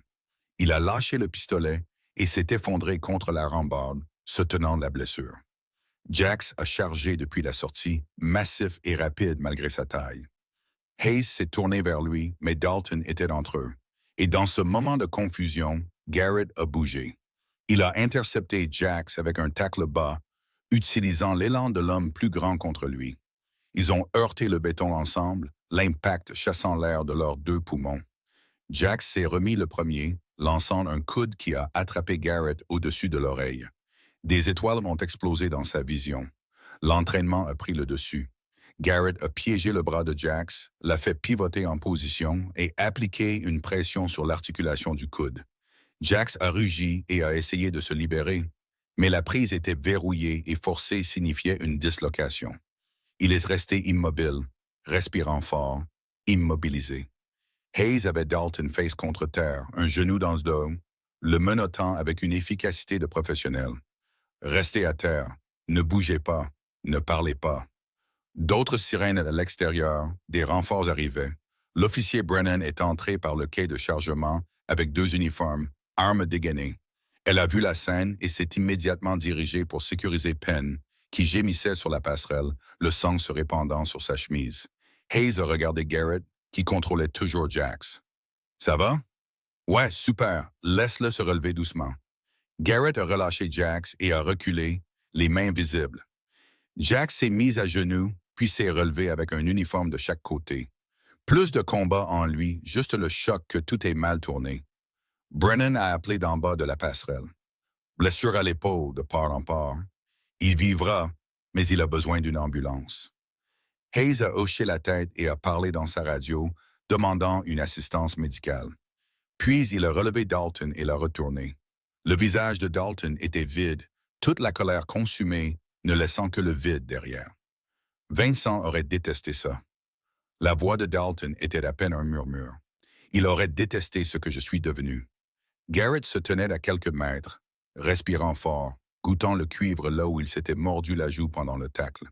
Il aurait voulu que tu vives, vraiment vivre, pas juste survivre jusqu'à ce que ton corps lâche. Trop tard pour ça. Peut-être, mais il n'est pas trop tard pour choisir comment tu passes le temps qu'il te reste. Hayes a guidé Dalton vers la sortie, lui lisant ses droits sur un ton qui réussissait à être à la fois professionnel et doux. Brennan a escorté Jax derrière eux. L'entrepôt s'est vidé rapidement, laissant Garrett seul dans l'espace où tout avait failli très mal tourner. Il est resté là un long moment, écoutant son rythme cardiaque ralentir, sentant l'adrénaline se dissiper. Le SIG était toujours glissé dans sa ceinture, non tiré, une arme qu'il s'était préparé à utiliser mais dont il n'avait pas eu besoin. Cela semblait significatif d'une certaine manière, bien qu'il ne puisse pas l'articuler. Dehors, les ambulances et les voitures de police avaient transformé Porter Street en un carnaval de gyrophares. Les ambulanciers s'occupaient de Penn pendant que Hayes supervisait l'arrestation. Brennan s'est approché de Garrett avec une couverture, car apparemment il tremblait et ne l'avait pas remarqué. « Ça va? » Définissez « ça va ». Elle a souri. Vivant, pas de balle dans le cœur, pas menotté. Pour les standards de ce soir, c'est plutôt bien. Il a accepté la couverture et l'a enroulée autour de ses épaules, prenant soudain conscience du froid de la nuit. Le printemps dans le New Hampshire était comme ça. Chaud pendant la journée, l'hiver revenant après la tombée de la nuit pour vous rappeler qu'il n'était pas parti, juste au repos. Hayes a terminé avec Dalton et s'est approché. « Il faut que vous veniez au poste faire une déposition. Tout ça va être un tas de paperasse. Qu'est-ce qui va lui arriver?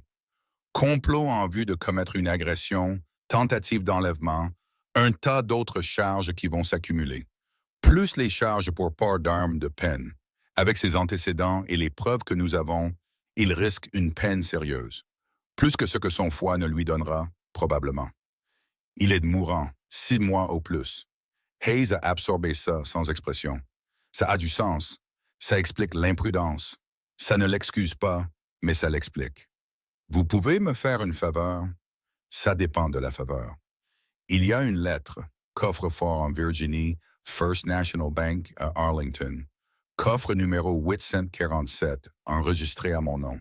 Une lettre à l'intérieur, adressée à Dalton de la part de son frère. Vincent Voss, tué au combat il y a 9 ans. Dalton ne l'a jamais eu. Hayes a sorti son carnet. Vous voulez que je la récupère? Je veux que vous vous assuriez qu'il la reçoive avant de mourir. Même s'il est en prison, même s'il ne veut pas me voir. Cette lettre est la seule chose que Vincent lui a laissée. Il mérite de l'avoir. Hayes a noté les détails, puis a levé les yeux. Vous êtes un homme meilleur que la plupart, Ashford. J'essaie juste de vivre avec les choix que j'ai faits. Ça en fait partie. La déposition a duré 3 heures au poste, passant en revue chaque détail, de l'incident du café à la confrontation de ce soir. Garrett a raconté les faits directement, sans minimiser ni exagérer, laissant les faits parler d'eux-mêmes. Hayes a écouté, a pris des notes, a posé des questions de clarification qui montraient qu'il avait fait ça assez de fois pour savoir ce dont les procureurs auraient besoin. Quand ils ont eu fini, il était plus de minuit. Hayes a accompagné Garrett à son pick-up et s'est appuyé contre la portière du conducteur avant que Garrett ne puisse l'ouvrir. Officieusement, vous avez géré ce soir exactement comme il le fallait. Ça aurait pu tourner d'une douzaine de façons différentes, la plupart mauvaises. Vous avez gardé la tête froide, m'avez fait confiance pour faire mon travail, n'avez pas laissé les choses dégénérer plus qu'il ne le fallait. J'avais l'impression que c'était un chaos à peine contrôlé. C'est toujours ce qu'on ressent de l'intérieur. De l'extérieur, ça ressemblait à un homme qui comprenait assez bien la violence pour l'éviter.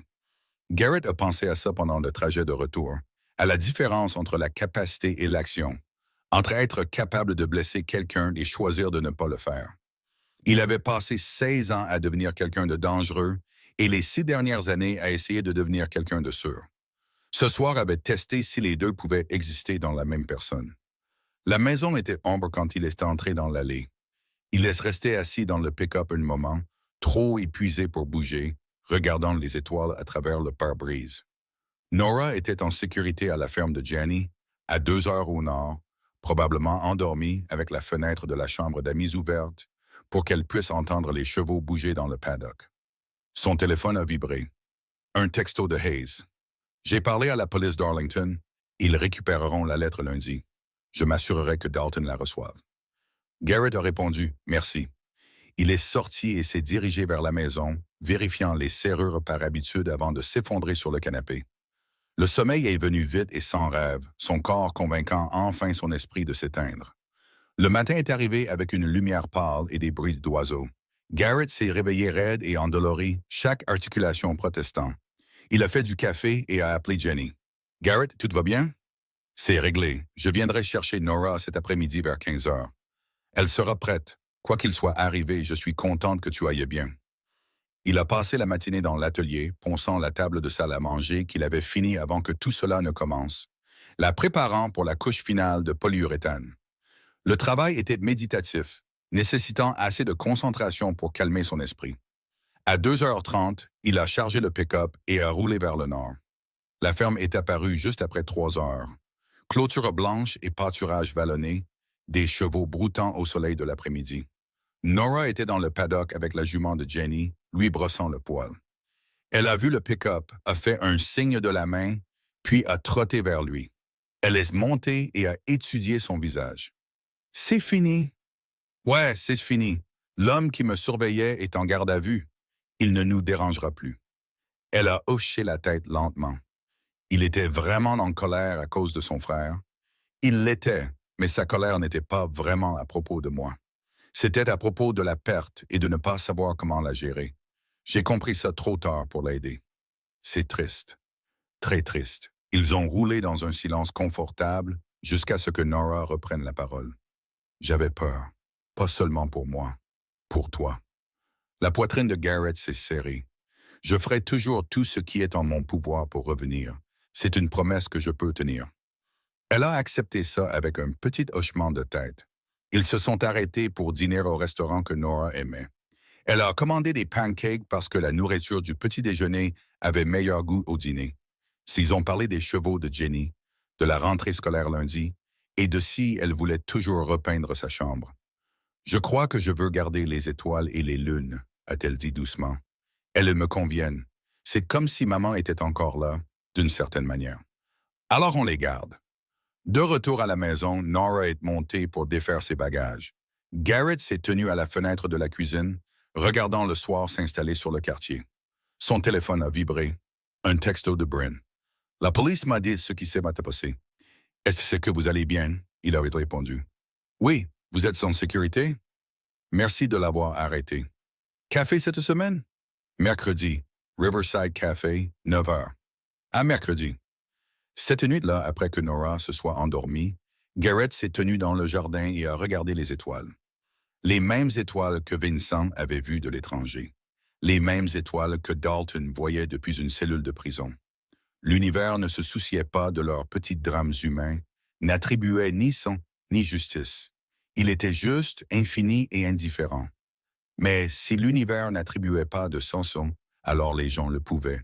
Ils pouvaient choisir ce qui comptait, ce qui avait de la valeur, ce qui valait la peine d'être protégé.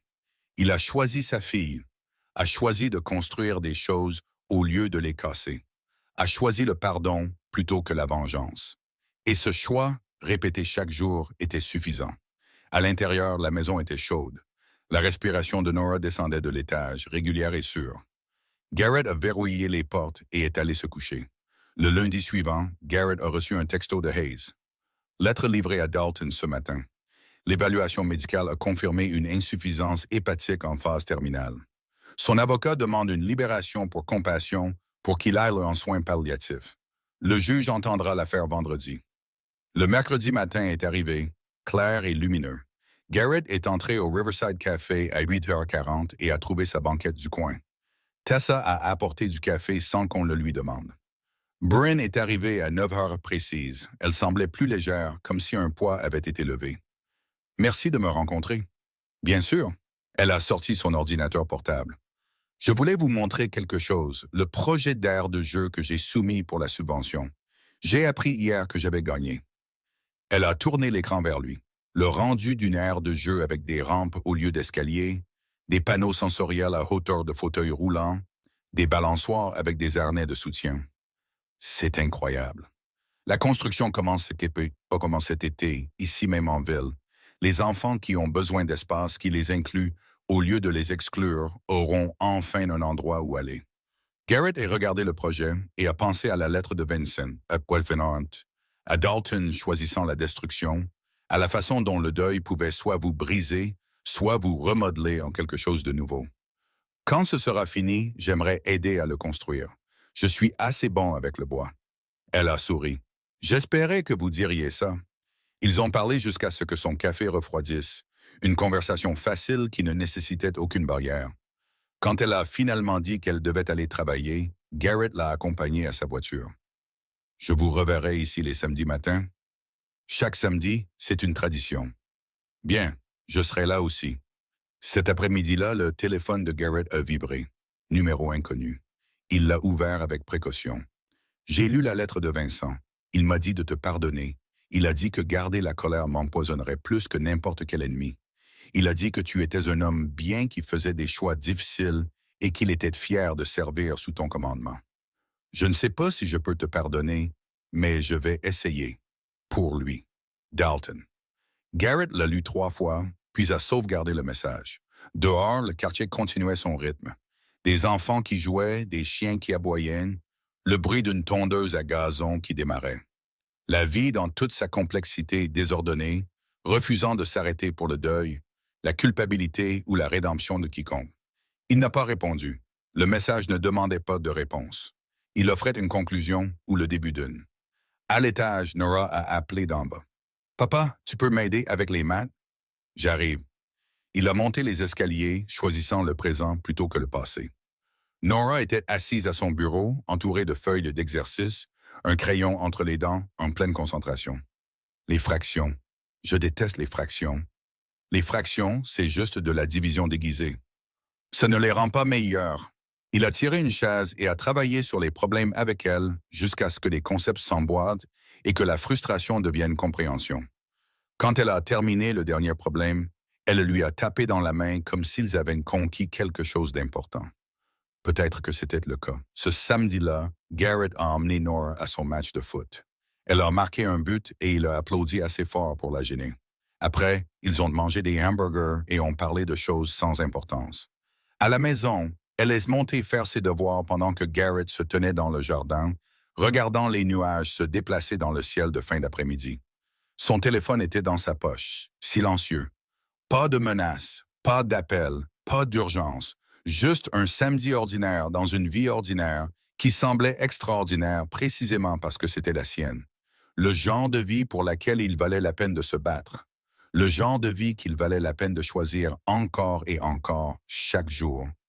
Nora est apparue à la porte arrière. « Papa, Emma veut savoir si je peux dormir chez elle le week-end prochain. »« Ouais, c'est bon. Vraiment, tu ne vas pas rendre ça bizarre? » « Je vais essayer de ne pas le faire. » Elle a souri et a disparu à l'intérieur. Garrett est resté dans le jardin un instant de plus, sentant la chaleur du printemps sur son visage, écoutant le rire de sa fille flotter à travers les fenêtres ouvertes. Quelque part en ville, Dalton mourait dans un lit d'hôpital, lisant les mots de son frère pour la 100e fois. Quelque part en Virginie, la tombe de Vincent se tenait, paisible et immobile. Et ici, en ce moment, Garrett était exactement là où il devait être. Le monde ne lui devait pas la paix, ne promettait pas de réponse facile ou de résolution nette. Mais il offrait des moments comme celui-ci, ordinaires, calmes, parfaits dans leur imperfection. Il est entré et a fermé la porte derrière lui, choisissant ce qui allait suivre de la même manière qu'il avait choisi ce qui était devenu avant. Un jour à la fois, un choix à la fois, un moment à être le père dont sa fille avait besoin et l'homme qu'il avait décidé de devenir. C'était assez, ce serait toujours assez.